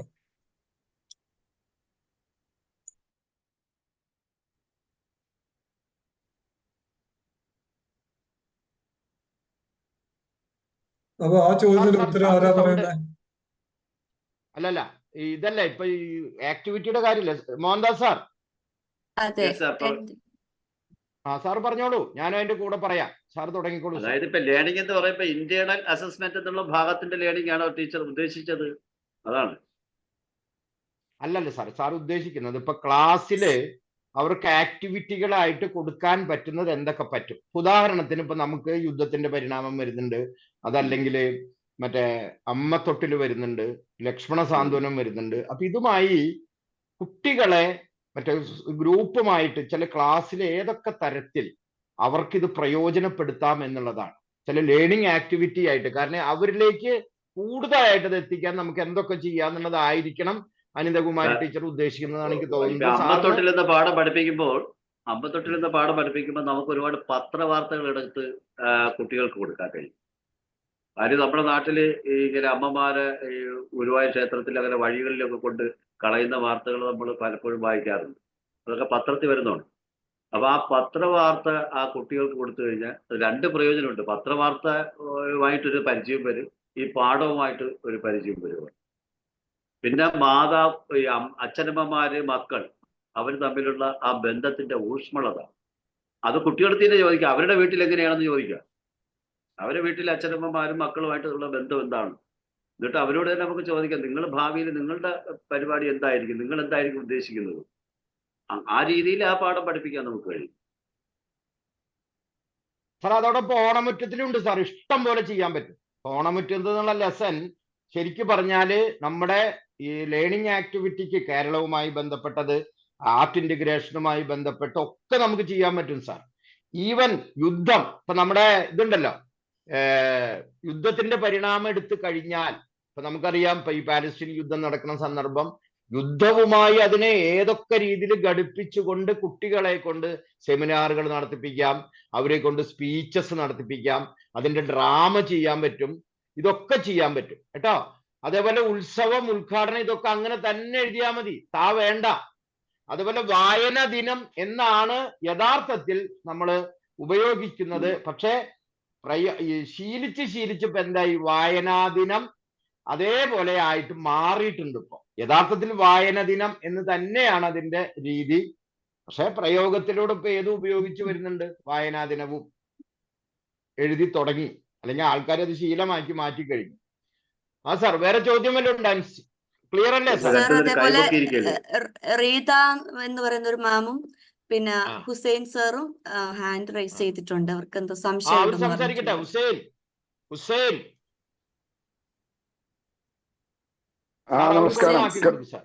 ഹുസൈൻ കേൾക്കാമോ? ഹുസൈൻ കേൾക്കാം സാർ, കേൾക്കാം കേൾക്കാം. സാർ. ഓ, വളരെ നന്നായിരുന്നു. ഞാൻ സംശയങ്ങളില്ല, രണ്ടഭിപ്രായം വേണ്ടി പറയാൻ വേണ്ടിയാണ്. പറഞ്ഞോളൂ. പറയൂ ഒന്ന്, പറയൂ ഹുസൈൻ. പ്രത്യേക നന്ദി രേഖപ്പെടുത്തുന്ന മുരളി സാറോട്. ഞാൻ ഏത് സമയത്തും ഇവിടുത്തെ ഒരു സീനിയർ എന്നുള്ളവർക്ക് പലരും പല ചോദ്യങ്ങൾ ഇങ്ങനെ വാട്സപ്പിൽ ഇടും. ഞാൻ അത് നേരെ അങ്ങോട്ട് ഫോർവേഡ് ചെയ്യും, അവിടെ നിന്ന് മറുപടി വരും, അത് ഇങ്ങോട്ട് ഫോർവേഡ് ചെയ്ത് കൊടുക്കും. അപ്പൊ അതിനുള്ള പ്രത്യേക നന്ദി രേഖപ്പെടുത്തുന്നു. പിന്നെ സാറിന്റെ ലിപി പരിഷ്കരണത്തില് നമ്മുടെ ഈ ചോംസ്കിയുടെ സിദ്ധാന്ത പ്രകാരം ശരിതെറ്റുകള് പക്ഷേ സ്റ്റാൻഡേർഡ് ആയിട്ട് പിള്ളേരെല്ലാവരും ഒരുപോലെ എഴുതണം എന്നുള്ള ഒരു അഭിപ്രായത്തിനായിരിക്കും ഈ ഒരു ചർച്ച വന്നിട്ടുണ്ടാവും അല്ലെ? എല്ലാവരും ഒരുപോലെ എഴുതുക എന്നുള്ള ഒരു ഫാസിസ്റ്റ് സ്വഭാവം വരികയാണ് സാർ. അല്ല, എല്ലാവരും ഒരേപോലെ വരുമ്പോ ഒരു ഫാസിസ്റ്റ് സ്വഭാവം നമുക്ക് ഉണ്ടാവുന്ന ഒരു രീതി വരൂലേ? ഭാഷയെ സാർ അങ്ങനെ ഫാസിസ്റ്റും മറ്റേതായിട്ട് കൊണ്ടുപോകരുത് സാർ. എന്താ കാരണം എന്നറിയോ? ഭാഷയെ സാർ അവിടേക്ക് കൊണ്ടുപോകല്ലേ. അതെ, ഇവിടെ എന്താ സംഭവിച്ചറിയോ? സംസ്കൃതത്തിന് സംഭവിച്ചത് എല്ലാവരും ഒരുപോലെ ആവണം എന്നുള്ളതുകൊണ്ടാണ് അത് താഴേക്ക് പോയി വന്നത്. എല്ലാവരും ആശയവിനിമയം നടക്കുന്നുണ്ടോ എന്ന് നോക്കിയാൽ ശരിയാവില്ലേ? അല്ല സാർ, നമ്മളെ അക്കാഡമിക്സിലെ നമ്മുടെ ഒരു ഏകീകരണം ഉണ്ടല്ലോ. ഒരു മിനിറ്റ് സാർ ഹുസൈൻ സാർ. പറഞ്ഞോളൂ. ഞാൻ പറയുന്നത് ഇപ്പോ സംസ്കൃതത്തെ സംബന്ധിച്ചിടത്തോളം സംസ്കൃതം ഒരു ഡെഡ് ലാംഗ്വേജ് ആവാനുള്ള കാരണം ഇത് സാധാരണക്കാരുടെ ഇടയിൽ ഉണ്ടായിരുന്നില്ല ഒരിക്കലും. കാരണം സാധാരണ ആൾക്കാർ ഇത് സംസാരിച്ചിരുന്നേ ഇല്ല. ഇത് സംസാരിച്ചിരുന്നത് ഹയർ ക്ലാസ്സസിൽ മാത്രമാണ്. എന്ന് പറഞ്ഞാൽ ഒരു ഇന്റലക്ച്വൽ അല്ലെങ്കിൽ ഉയർന്ന സവർണ ആളുകളുടെ ഇടയിൽ മാത്രം, ഉയർന്നവർ. സാധാരണക്കാർക്ക് നീച ഭാഷയാണ് വേറെ ഉണ്ടായിരുന്നത്. അതൊക്കെ വളർന്നു. സംസ്കൃതം നശിക്കാനുള്ള കാരണം അതാണ്. പക്ഷെ നമ്മുടെ ഒരു ലാംഗ്വേജിനെ ഏകീകരിക്കാൻ പറയുന്നത് എന്തിനു വേണ്ടിയിട്ടാണ്? നമുക്ക് തന്നെ പല തരത്തിലുള്ള രീതി വരുമ്പോൾ പരസ്പരം മനസ്സിലാക്കാൻ പറ്റാത്തൊരു പ്രശ്നം വരും സാർ. ഇത് നല്ലതല്ല. അല്ലാതെ ഫാസിസ്റ്റ് സ്വഭാവത്തിന്റെ പ്രശ്നം അല്ല സാറ്. സാറ് പറഞ്ഞോളൂ ഹുസൈൻ. ഓക്കെ, അല്ല, അവരുടെ അഭിപ്രായം എന്റെ സാന്നിധ്യം അറിയിക്കാൻ വേണ്ടി കൂടി ഞാൻ ഇത് വന്നതാണ്. സലാം സാറെ, ഞാൻ നിങ്ങളുടെ കൂടെ മുമ്പ് വർക്ക് ചെയ്തിട്ടുണ്ട് നിങ്ങളുടെ കോളേജില്, നമ്മുടെ അജ്മാൻ കോളേജിൽ. നിങ്ങൾക്ക് ഓർമ്മ ഉണ്ടാവുമെന്ന് അറിയില്ല. മൂന്നുപേരും അഭിനന്ദനങ്ങൾ അറിയിക്കുന്നു. Thank you. ഓക്കെ, അടുത്ത ചോദ്യം എന്താ പറഞ്ഞത്? വേറെ ആരാ കൈബന്ധിച്ചത്? റീത്ത മാം പറയട്ടെ. സാർ സൗണ്ട് കൊടുക്കൂ സാർ. കൊടുത്തു. പറയൂ. Okay sir. സാറിന്റെ ക്ലാസ് ഞാൻ കുറച്ച് അരമണിക്കൂർ ലേറ്റ് ആയി പോയതിൽ സങ്കടപ്പെടുകയാണ്. ക്ലാസ് മുരളി സാറിന്റെ ക്ലാസ് മോഹൻദാസ് സാറിന്റെ ക്ലാസ് നന്നായിരുന്നു. അപ്പൊ എനിക്കൊരു സംശയം, മുരളി സാറിന്റെ ക്ലാസ്സിൽ ഒരു സംശയം വന്നത് ഭാഷ ഉപയോഗിക്കുന്നത് ലാളിത്യത്തിൽ മുന്നിക്കൊണ്ടായിരിക്കണമെന്ന് സാർ പറഞ്ഞു. അപ്പൊ അതിനൊരു വിശദീകരണം, എന്തെങ്കിലും ഒരു ഉദാഹരണം വെച്ചിട്ട് തരാൻ പറ്റുമെന്നുള്ളതാണ്. അതായത് ഏതൊക്കെ രീതിയിൽ ലാളിത്യം കൊണ്ടുവരാം എന്നതിനെ കുറിച്ച്. ഭാഷ നമ്മുടെ കുറച്ച് അച്ചടി ഭാഷ സംസാരിക്കുന്ന സമയത്ത് ഞാൻ +2 ക്ലാസ് എടുക്കുന്ന ഒരാളാണ്. 10th ഞാൻ എടുക്കുന്നില്ല. അപ്പോൾ എടുക്കുന്ന സമയത്ത് കുറച്ച് സ്റ്റാൻഡേർഡ് ഭാഷ യൂസ് ചെയ്യുന്ന സമയത്ത് കുട്ടിയൊക്കെ അത് പെട്ടെന്ന് മനസ്സിലാവുന്നില്ല. അപ്പൊ ഇന്നുകൂടി അതിനെക്കുറിച്ച് ക്ലാസ്സിൽ ഒരു ചർച്ച ഉണ്ടായിരുന്നു. മാമ കുറച്ച് ലളിതമായിട്ട് പറഞ്ഞു തരണം എന്നുള്ള തരത്തിൽ. അപ്പൊ അത് എങ്ങനെയാണെന്ന് സാർ ഇപ്പൊ സാറും ആ ഒരു അഭിപ്രായം പറഞ്ഞു. അപ്പൊ അത് എങ്ങനെയാണ് എന്നുള്ളതിനെ പറ്റി ഒരു ക്ലാരിഫിക്കേഷൻ. തീർച്ചയായിട്ടും. അല്ല മാം, ഞാൻ പറയട്ടെ, ഭാഷയുടെ കേൾക്കുന്നുണ്ടോ മാം? റീത്ത മാം ഉണ്ട് സാർ. ഇപ്പൊ നമ്മള് ആദ്യം പഠിപ്പിക്കുന്ന ഒരു കാര്യം എന്താണ്? ലാംഗ്വേജ് എന്നുള്ളത് അടിസ്ഥാനപരമായി കമ്മ്യൂണിക്കേഷന് വേണ്ടിയിട്ടുള്ളതാണ് അല്ലെ? പരസ്പരം കമ്മ്യൂണിക്കേഷൻ നടത്തലാണ് ഭാഷയുടെ ഉദ്ദേശം. ഇപ്പോ ഞാനൊരു കാര്യം കേട്ടുകൊണ്ടിരിക്കുന്ന ഒരാൾക്ക് ഒരു തരത്തിലും മനസ്സിലാവാത്ത തരത്തിൽ എത്ര മണിക്കൂർ സംസാരിച്ചിട്ടും കാര്യമില്ല. അതുകൊണ്ട് ഉപയോഗമുണ്ടോ? ഇല്ല. അതെവിടെ എത്തില്ല. അതേ സമയത്ത് ഇപ്പൊ നമുക്കറിയാം, ഇപ്പൊ 12th അല്ലെങ്കിൽ 11th വരുന്ന ലെസൺസിലെ, എനിക്ക് ആ ലെസൺസിന്റെ മുഴുവൻ ഓർമ്മയില്ല. ഇപ്പൊ മത്സ്യമല്ല, അങ്ങനെ 1-2 ലെസൺസ് വരുന്നുണ്ടല്ലോ. കണ്ണാടി കാൺമോളം നമ്മുടെ ഇയാളുടെ കവിത അല്ലേ? എഴുത്തച്ഛൻ. അപ്പോ ഞാൻ പറയുന്നത് ഈ ഒരു സംഭവം ആദ്യം നമ്മൾ ശ്രമിക്കേണ്ടത് എഴുതിയ ആളും ഈ ആശയവും കുട്ടികളിലേക്ക് എത്തിക്കാൻ നമുക്ക് ആദ്യം എന്ത് ചെയ്യാൻ പറ്റും? കാരണം നമുക്കറിയാം, നമ്മുടെ കുട്ടികളെ സംബന്ധിച്ചിടത്തോളം ഒരു തരത്തിലും സാഹിത്യം എന്ന് പറയുന്നത് അവർക്ക് ദഹിക്കാത്തൊരു സാധനമാണ്. ഞാൻ എല്ലാവരുടെ കാര്യമല്ല പറഞ്ഞേട്ടോ, നല്ല വായനക്കാരുണ്ട്, നല്ല കുട്ടികളുണ്ട്. പക്ഷെ കോമൺ ആയിട്ട് നമ്മൾ എടുത്തു കഴിഞ്ഞാൽ നമ്മളൊക്കെ ഒരു ഫേസ് ചെയ്യുന്ന ഒരു പ്രശ്നമാണ്. ഇപ്പോ ബാക്കിയുള്ള സബ്ജക്റ്റ് മാതിരിയല്ല, സാഹിത്യത്തെ കുറിച്ച് എടുക്കുമ്പോഴൊക്കെ കുട്ടികൾ വളരെയധികം പ്രയാസപ്പെടുന്നുണ്ട്. കാരണം അവർക്ക് ഇതിന്റെ കണ്ടിന്യൂറ്റിയെ കുറിച്ചോ ഈ ഭാഷയിൽ ഈ എഴുത്തുകാരന്റെ സ്ഥാനം എന്താണെന്നോ ഈ കവിതയുടെ ആശയം ഇതൊന്നും അവർക്ക് അറിയില്ല. അപ്പൊ നമ്മൾ കൂടുതൽ എന്താ പറയുക കട്ടിയുള്ള ഒരു ഭാഷയിലേക്ക് പോയി കഴിഞ്ഞാൽ അവർക്കത് എന്തായിത്തീരും, ഒന്നുകൂടി ദുർഗ്രഹമായി തീരും. അപ്പൊ അതിനാണ് നമ്മൾ എന്ത് ചെയ്യുന്നത്, കുട്ടികൾ പറഞ്ഞത് വളരെ വാസ്തവമാണ്, നമ്മൾ ഇറങ്ങി വരണം. അവരുടെ ഭാഷയിലേക്ക് നമ്മൾ ഇറങ്ങി വന്നുകൊണ്ട് അവരുടെ ഭാഷയിൽ തുടങ്ങിയിട്ട് നമ്മുടെ ഭാഷയിലേക്ക് അവരെ എത്തിക്കണം. ടീച്ചർക്ക് മനസ്സിലായോ? സാറ് എന്തെങ്കിലും ഒരു സെന്റൻസ് എന്തെങ്കിലും ഒരു കാര്യം പറഞ്ഞിട്ട് എനിക്കൊന്ന് വിശദീകരിച്ചു അല്ല തരുമോ? അതായത് അല്ല അപ്പൊ ഞാൻ ഉദാഹരണത്തിന് എഴുത്തച്ഛന്റെ ഒരു ഭാഗം നമ്മൾ എടുത്തു എന്ന് വിചാരിക്കുക. അപ്പൊ മാം നിങ്ങൾ എടുക്കുന്നതിൽ ഞാൻ 12th എടുക്കാത്തത് കൊണ്ടാണ് എനിക്ക് ആ ലെസൺസിന്റെ കാര്യം. ഇപ്പൊ കണ്ണാടി കാൺമോളവം അത് നമ്മുടെ ഇയാളുടെ കവിതയാണല്ലോ. എന്താണ് നമ്മുടെ പൊന്നാനി എഴുത്തച്ഛന്റെ കവിതയാണ്. ഏത് ഭാഗത്തിലാണത്? ഞാനത് എന്റെ കയ്യിൽ മഹാഭാരതം കിളിപ്പാട്ടില് സംഭവം ഏത് സന്ദർഭം കൂടി പറയും. എന്നാ ഞാൻ അതിനെ കുറച്ചും കൂടി സംഭവം ശകുന്തള ദുഷ്യന്തൻ ഗാന്ധർവ വിധി പ്രകാരം വിവാഹം ചെയ്യുന്നതും പിന്നെ വിട്ടുപോകുന്നതും അതിന് ശേഷം. ഓക്കെ അപ്പോ 12th 11th ക്ലാസ്സിനെ സംബന്ധിച്ചിടത്തോളം ഏറ്റവും പരിചയമുള്ള ഒരു ലോകമാണത്. ആണോ? അതെ. പ്രണയം, അതേപോലെ തന്നെ അതുമായി ബന്ധപ്പെട്ട പ്രശ്നങ്ങള്, അല്ലെങ്കിൽ അതിൽ നിന്ന് ഈ നമ്മുടെ ദുഷ്യന്തൻ ചതിച്ച പോലത്തെ ഒരു സംഭവം. കാരണം ഈ കാളിദാസന്റെ ശാകുന്തളം മാതിരിയല്ല മഹാഭാരതത്തിലെ ശാകുന്തളം. അവിടെ വളരെയധികം ദുഷ്യന്തന്റെ ക്യാരക്ടറൊക്കെ വളരെ വ്യത്യസ്തമാണ്. നമുക്ക് എന്ത് ചെയ്യാം? നമ്മുടെ ഇന്ന് സംഭവിച്ചു കൊണ്ടിരിക്കുന്ന സംഭവങ്ങളിൽ നിന്ന് തുടങ്ങാം. ശരി, തുടങ്ങിക്കൂടെ? കുട്ടികള് ഇന്ന് നമ്മുടെ വാർത്തകളിൽ വന്നുകൊണ്ടിരിക്കുന്ന പ്രശ്നങ്ങൾ, ഈ പ്രശ്നങ്ങളിൽ നിന്ന് നമുക്ക് കുറെ വർഷങ്ങൾക്ക് മുമ്പ് ഇപ്പൊ ഗാന്ധർവം എന്ന് പറയുന്ന രീതി തന്നെ യഥാർത്ഥത്തിൽ പലപ്പോഴും ഒരു തരം എന്താ പറയുക കുട്ടികളെ അല്ലെങ്കിൽ ആ സ്ത്രീകളെ വഞ്ചിക്കുന്ന ഒരു രീതി തന്നെയാണ് ശരിക്കും. കാരണം ഗന്ധർവൻ മാത്രം സാക്ഷിയായിക്കൊണ്ട് വിവാഹം കഴിക്കുന്ന ഒരു സമ്പ്രദായം. ഞാൻ സൂചിപ്പിക്കുന്നത് അവരുടെ ഇന്നത്തെ ലൈഫ് സിറ്റുവേഷൻസുമായിട്ട് അതിനെ എന്ത് ചെയ്യുക, കണക്ട് ചെയ്യാൻ വേണം. ഇങ്ങനെ കണക്ട് ചെയ്ത് കഴിഞ്ഞാൽ വളരെ ഈസി ആയിട്ട് അവർ എന്ത് ചെയ്യും, അത് ക്യാച്ച് ചെയ്യും. പിന്നെ ആകെ പറയൂ മാം. സാർ അത് ഞാൻ ഉദ്ദേശിക്കുന്നത് നമ്മളെ പ്രണയം, വിരഹം, പുനഃസമാഗമം അതൊക്കെ പറയുമ്പോ കുട്ടിക്ക് കാര്യങ്ങൾ മനസ്സിലാകുന്നത്. ഞാൻ സാറിനോട് ചോദിക്കുന്നത് നമ്മൾ കുറച്ചുകൂടി മാനക ഭാഷ ഉപയോഗിക്കുന്ന സമയത്ത്, അതായത് സ്റ്റാൻഡേർഡൈസ് ആയിട്ട് സംസാരിക്കുന്ന സമയത്ത് കുട്ടികൾക്ക് അത് നമ്മളത് ചെയ്യുന്നത് ശരിയോ തെറ്റോ എന്നുള്ളത് എനിക്ക് മനസ്സിലാകുന്നത്. അതായത് കുട്ടിക്ക് പെട്ടെന്ന് ഗ്രാസ്പ് ചെയ്യാൻ പറ്റുന്നില്ല. അപ്പൊ നമ്മൾ അവരെ ലെവലിലേക്ക് അവരുപയോഗിക്കുന്ന ഭാഷ ഉപയോഗിച്ചുകൊണ്ട് ക്ലാസ് എടുക്കണോ എന്താന്നുള്ളത് ക്ലാസ് അല്ല, അത് എടുക്കേണ്ടി വരും മാം. ഞാനതാ പറയുന്നത്. കാരണം ഇപ്പൊ മാനക ഭാഷ നമ്മൾ ശരിയാണ്, ഇപ്പൊ ക്ലാസ്സിൽ നമ്മൾ ഉപയോഗിക്കുന്ന ഭാഷയ്ക്ക് ഒരു സ്റ്റാൻഡേർഡ് ആവശ്യം തന്നെയാണ്, ഒരു സംശയവും ഇല്ല. ഞാനതിനെ മാം പറയുന്നതിനോട് എതിർക്കില്ല. പക്ഷേ നിങ്ങൾക്ക് കമ്മ്യൂണിക്കേറ്റ് ചെയ്യാൻ പറ്റാത്തപ്പോ ഇന്റലക്ച്വൽ ആയിട്ടൊരു സദസ്സിൽ സംസാരിക്കുന്ന പോലെ അല്ല നമ്മൾ എന്ത് ചെയ്യുക, ഒരു ചെറിയ ക്ലാസ്സിലെ കുട്ടികളോട് നമ്മൾ സംസാരിക്കുക, അല്ലേ? ശരിയല്ലേ? നമുക്ക് സ്കൂളിൽ നിന്ന് കിട്ടുന്ന നിർദ്ദേശം സ്റ്റാൻഡേർഡൈസ് ആയിട്ട് സംസാരിക്കണം എന്നുള്ളതാണ്. അതല്ല, അതിപ്പോ പറഞ്ഞിട്ട് കാര്യമില്ല. കാരണം എന്താണെന്ന് വെച്ചാല് സ്കൂളുകാര് എപ്പോഴും എന്ത് ചെയ്യും, അവരുടെ കുറെ ക്രൈറ്റീരിയകൾ വെച്ചിട്ടുണ്ടാവും. ഈ ക്രൈറ്റീരിയ മാത്രം നമ്മൾ ഫോളോ ചെയ്താൽ നമുക്കൊരിക്കലും നമ്മുടെ ലെസൺസ് അവരിലേക്ക് എത്തിക്കാൻ പറ്റില്ല. അപ്പൊ അവിടെ ശരിയല്ലേ? അതെ അതെ. അപ്പൊ അവിടെ നമുക്ക് എന്ത് ചെയ്യേണ്ടി വരും, ചിലയിടത്തൊക്കെ നമുക്ക് അതിനെ സ്കിപ്പ് ചെയ്യേണ്ടി വരും. കാരണം നമ്മൾ കുട്ടികളെ വഴിതെറ്റിക്കലല്ല നമ്മുടെ ഉദ്ദേശം, അല്ലല്ലോ? അല്ല, അതാണ് എന്റെ സംശയം. അതാണ് നമ്മള് ആ ഒരു രീതി പറഞ്ഞു കൊടുത്തില്ലെങ്കിൽ കുട്ടികളെ ലോക്കൽ ലാംഗ്വേജ് അല്ല അവർക്ക് അറിയില്ല, അവരുടെ ഭാഷ നമ്മൾ ഉപയോഗിക്കണം മാം എന്ന് വെച്ച് റിട്ടൺ കാര്യത്തിൽ. കാരണം ക്വസ്റ്റ്യൻ ആൻസർ എഴുതുമ്പോൾ, ഉത്തരങ്ങൾ എഴുതുമ്പോൾ കൃത്യമായിട്ട് അവരോട് പറയണം അത് മാനക ഭാഷ തന്നെ ആയിരിക്കണം.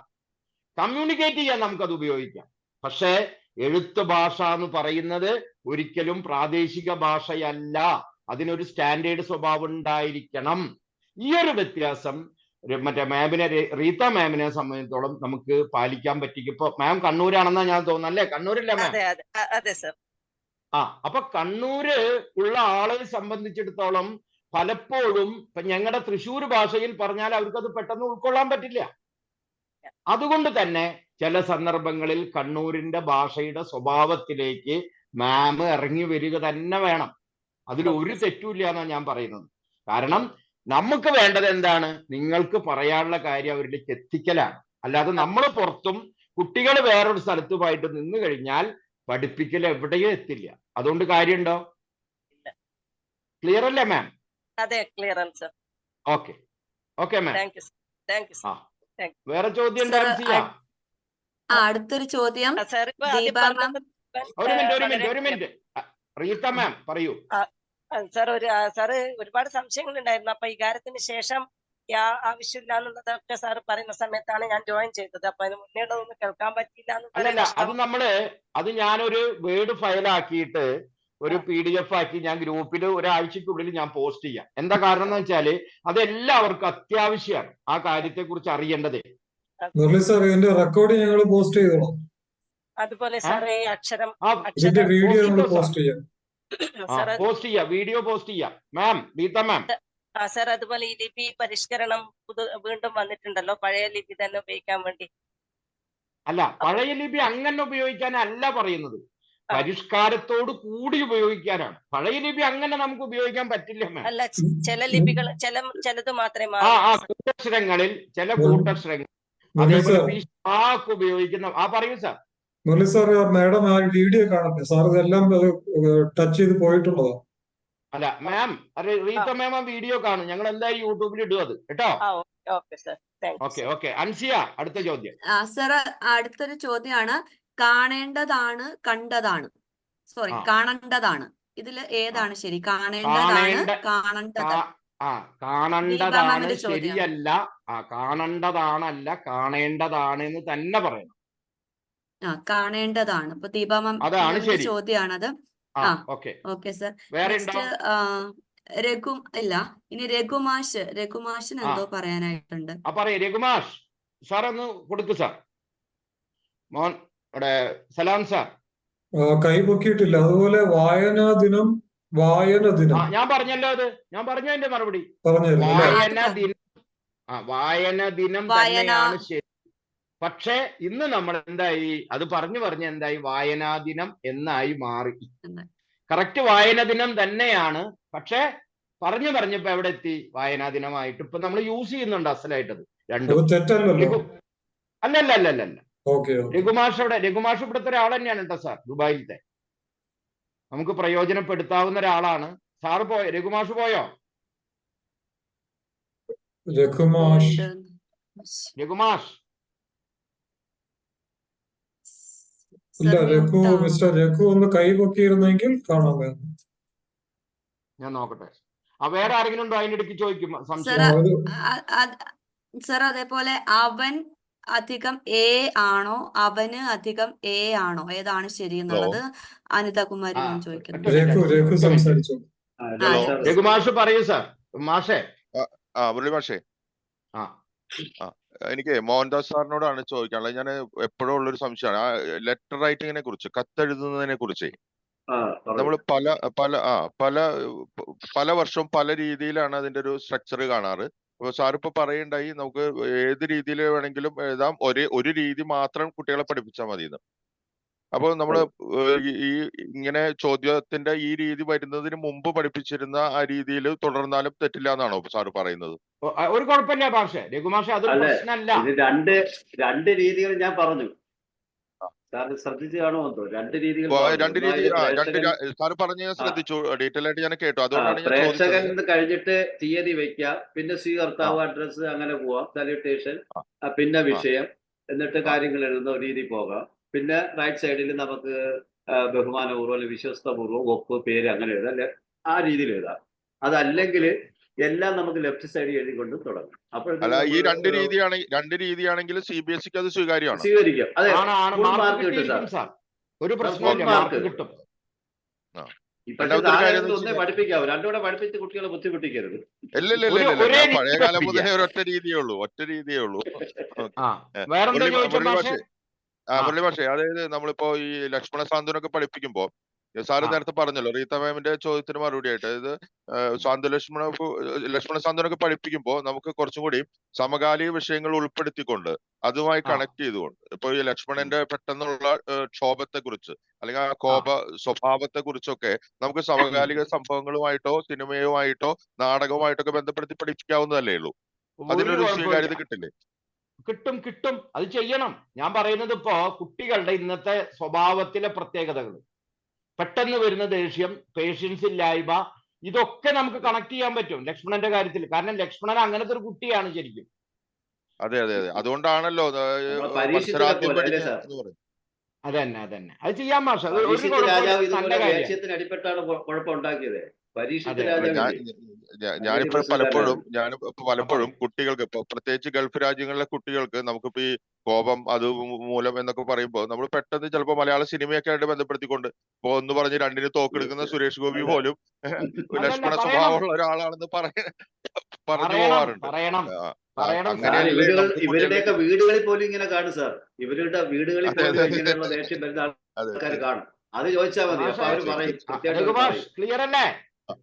ആ അല്ല ഞാൻ എന്താ അറിയോ, നമ്മുടെ സമയം കൂടി നമുക്കൊന്ന് നോക്കണം, അതാണ് കേട്ടോ സാർ. Okay sir. അല്ല വേറെ എന്തെങ്കിലും സാർ ഉണ്ടെങ്കിൽ അത് ചോദിച്ചോളൂ, നോ പ്രോബ്ലം. ഇല്ല, സംശയം ഒന്നുമില്ല സാർ, ചോദിക്കട്ടെ സാർ. ഒന്നുമില്ല. ഓക്കെ. ഒന്നുമില്ല. അൻസിയ, അടുത്ത ചോദ്യം. സർ അവൻ അധികം എ ആണോ അവന് ആ അധികം എ ആണോ? ഏതാണ് എന്നാല് ഇത് ശരി? അത് അനിതകുമാരി. അല്ല, അരിന്തകുമാരി ചോദിച്ച ചോദ്യത്തില് ഇപ്പൊ നമ്മൾക്ക് തരുന്ന വാക്ക് ഏതാണ്? ഇപ്പൊ അവന്റെ എന്നുള്ളിടത്ത് പോലെ അല്ല അവനെ എന്ന് പറഞ്ഞിടത്ത്, രണ്ടും രണ്ട് തരത്തിലുള്ള രീതിയാണത് അല്ലെ? വെച്ചാല് അവനെ എന്ന് പറഞ്ഞിടത്ത് അവന് എന്നാണ് വരുന്നത്, അവന്റെ എന്ന് വരുന്ന സ്ഥലത്ത് അവൻ എന്നാണ് വരുന്നത്. വെച്ചാല് ഈ നമ്മൾ സാധാരണ നമുക്ക് വരുന്നൊരു പ്രശ്നമാണ് ചില്ലക്ഷരം ലാസ്റ്റ് വരുമ്പോൾ അതിനെ ഈ സമൃദ്ധോകാരം ഉപയോഗിച്ചുകൊണ്ട് എഴുതുന്ന ഒരു രീതി നമുക്കുണ്ട് പലപ്പോഴും. ഇപ്പോ എന്താണ് നമ്മൾ പറയുക, കണ്ട് പ്ലസ് ഇല്ല, കണ്ടു പ്ലസ് ഇല്ല നമ്മൾ ഉപയോഗിക്കാറുണ്ട്, രണ്ടും എഴുതാറുണ്ട് നമ്മൾ. യഥാർത്ഥത്തിൽ കണ്ട് പ്ലസ് ഇല്ല എന്നാണ് ശരി, പക്ഷെ കണ്ടു പ്ലസ് ഇല്ല എന്ന് നമ്മൾ പിരിച്ചെഴുതാൻ കൊടുക്കുമ്പോൾ നമ്മൾ അങ്ങനെ ചെയ്യാറുള്ളത്. അപ്പൊ അതുകൊണ്ട് തന്നെ ചില്ലക്ഷരത്തിന്റെ ലാസ്റ്റ് എഴുതുന്നത് ഈ സമൃദ്ധോകാരം ഉപയോഗിച്ചുകൊണ്ട് നേ എന്ന് എഴുതിയതുകൊണ്ട് ഒരു കുഴപ്പമില്ല. പക്ഷെ ആ വാക്ക് ഏതായിരിക്കണം എന്നുള്ളത് നമുക്ക് വ്യക്തമായിരിക്കണം. മറ്റേ അനിതകുമാരി ടീച്ചർക്ക് അത് ക്ലിയർ ആയിട്ടുണ്ടാവും വിചാരിക്കുന്നു. ഇല്ലെങ്കിൽ അതൊന്ന് കൈപൊക്കാൻ പറയണം. വേറെ ചോദ്യം ഉണ്ടോ? വേറെ ചോദ്യം, ഒരു കമന്റ്, ശ്രീലത മാമിന്റെ ഒരു കമന്റ് വന്നിട്ടുണ്ട്. അതായത് റീത്ത മാം നേരത്തെ ചോദിച്ച ഒരു ചോദ്യത്തിനോട് അനുബന്ധമായിട്ട് കണ്ണാടി കാൺമോളവും എന്ന ലെസൺ പഠിപ്പിക്കുമ്പോൾ ആദ്യം കുട്ടികളെ കൊണ്ട് പ്രേമലേഖനം എഴുതിക്കാം എന്നുള്ളൊരു കമന്റ്. അല്ല അതൊന്നും അത് പ്രശ്നമില്ല. സാറിന്റെ കാരണം അഭിപ്രായം? ഞാൻ പറയുന്നത് ഇതൊക്കെ ഒരു ടീച്ചറുടെ യുക്തിക്കനുസരിച്ചാണ്. കാരണം ഓരോ ടീച്ചറും ഓരോ തരത്തിലാണ് പഠിപ്പിക്കുക. ഇപ്പൊ പ്രേമലേഖനം എന്ന് പറഞ്ഞ വൈക്കം മുഹമ്മദ് ബഷീറിന്റെ പുസ്തകത്തെ കുറിച്ച് പറഞ്ഞു തുടങ്ങാം, ഒരു കുഴപ്പമില്ല. ഇതൊക്കെ നിങ്ങളുടെ കഴിവാണ് എന്ന് പറഞ്ഞാൽ പറയൂ, ആരാണ്? അല്ല അത് വേറെ മോഹൻദാസ് സാർ. ഞാൻ പറയുന്നത് ഓരോ ടീച്ചറും ഓരോ നമ്മളൊരു ഭിന്ന രുചിർഹി എന്ന് പറഞ്ഞ പോലെ ഓരോരുത്തരും വേറെ വേറെയാണ്. ഒരു ടീച്ചറിന്റെ രീതിയിലല്ല വേറൊരു ടീച്ചർ പഠിപ്പിക്കുക, ഒരു സംശയവും ഇല്ല അതില്. പക്ഷെ ഏതൊക്കെ രീതിയിൽ നിങ്ങൾക്കതിനെ മാക്സിമം ആക്റ്റീവ് ആക്കാം, ലൈവ്ലി ആക്കാം, പാഷനേറ്റ് ആക്കാം എന്നുള്ളതാണ് നിങ്ങൾ ശ്രദ്ധിക്കേണ്ടത്. ക്രിയേറ്റിവിറ്റി, അതാണ് കുട്ടികളിൽ ഇത് ക്രിയേറ്റീവ് ആയിട്ട് ഏതൊക്കെ രീതിയിൽ ഉപയോഗിക്കാം, അത് നിങ്ങളുടെ കഴിവാണ്. അതാണ് ടീച്ചർമാർ, ഓരോ ടീച്ചറും വേറെ വേറെ ആയി തീരുന്നത്. വേറെ ചോദ്യം ഉണ്ടോ അൻസിയ? പിന്നെ ഒരു സജഷൻ ആണ് സർ, കൂട്ടക്ഷരങ്ങൾ നിർബന്ധമായും എഴുതേണ്ടതും അല്ലാത്തതുമായ പദങ്ങളുടെ ഉദാഹരണങ്ങൾ തയ്യാറാക്കി ഗ്രൂപ്പിൽ ഒന്ന് കൊടുത്താൽ നന്നായിരുന്നു എന്ന് പറഞ്ഞിട്ട്. ആരാണ് പേരാരാന്ന് അറിയത്തില്ല. സാരില്ല നമുക്കത് കൊടുക്കാം. വേറെ ചോദ്യം ഉണ്ടോ? അതുപോലെ അത്ഭുതം ഉദ്ഘാടനം ഒക്കെ അത് ഞാൻ പറഞ്ഞു സാർ, ഒരു കുഴപ്പമില്ല. അത്ഭുതം ഉദ്ഘാടനം എന്ന് തന്നെ എഴുതിയാൽ മതി. അത്ഭുതം എന്നൊന്നും എഴുതേണ്ട ആവശ്യമില്ല, ഒരു പ്രശ്നമില്ല അതിന്. ഉദ്ഘാടനം, അത്ഭുതം എന്ന് തന്നെ എഴുതാം. ഉത്സാഹം, ഉത്സവം എന്നൊക്കെ നമുക്കിന്ന് എഴുതാം. വാത്സല്യം, ഇതൊന്നും നമ്മൾ പഴയ പോലെ വെച്ച് എഴുതേണ്ട ഒരു കാര്യമില്ല. Okay okay. പിന്നെ വേറെ സാർ ചോദ്യം നേരത്തെ ഉണ്ടോ പറഞ്ഞു പ്രേക്ഷകന് ശേഷം ഡേറ്റ് വെക്കാം എന്നുള്ളത്. പക്ഷെ ഇപ്പൊ ഇവിടെ ചോദിക്കുന്നത് പ്രേക്ഷകനും സ്വീകർത്താവിനും ശേഷം ഡേറ്റ് വെച്ചാൽ കുഴപ്പമുണ്ടോ അത് എന്നുള്ളത്. ശരിയല്ല, അത് വേണ്ട, അത് വേണ്ട. ഇതിനിടയ്ക്ക് ആ, വെക്കുക, അല്ലെങ്കിൽ ഡേറ്റ് താഴെ ഏറ്റവും വെക്കുക. നല്ലത് രണ്ട് താഴെയാണ് ഓപ്ഷൻ. സാർ. അല്ല സാർ, മോഹൻദാസ് നന്ദലാൽ സാർ, സാറാണ് അത് ചോദിച്ചിട്ടുള്ളത്. ഒന്നേ പ്രേക്ഷകനും സ്വീകർത്താവിനും ഇടയ്ക്ക് വെക്കുക, അതല്ലെങ്കിൽ ഇതെല്ലാം കഴിഞ്ഞിട്ട് ഏറ്റവും താഴെ വെക്കുക. ലാസ്റ്റിൽ താഴെ. ഏറ്റവും നല്ലത് അതാണ് സാർ. സ്ഥലം, ഏറ്റവും താഴെ തീയതി വെക്കും. ഏറ്റവും താഴെ വെക്കുകയാണ് നല്ലത്.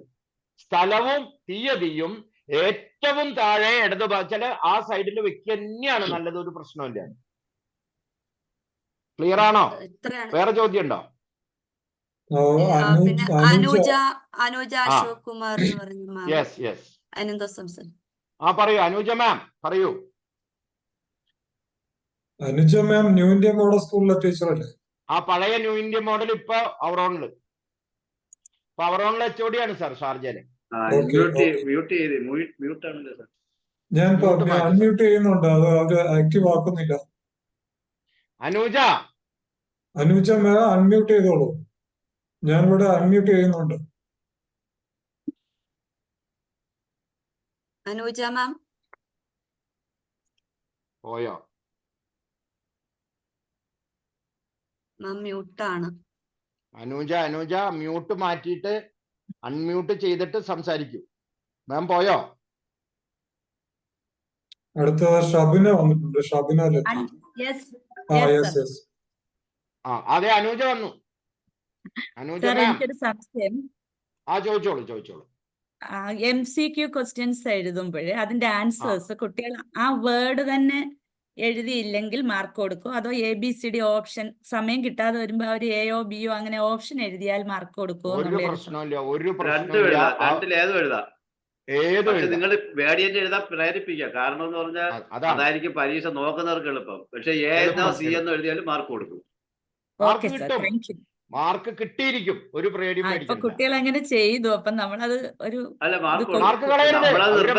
കാര്യം നമുക്കത് ബുദ്ധിമുട്ടാണ്.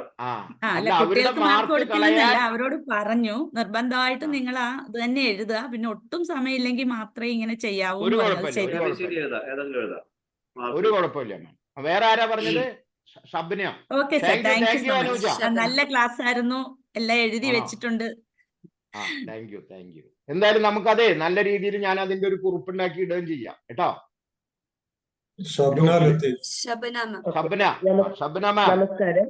നമസ്കാരം.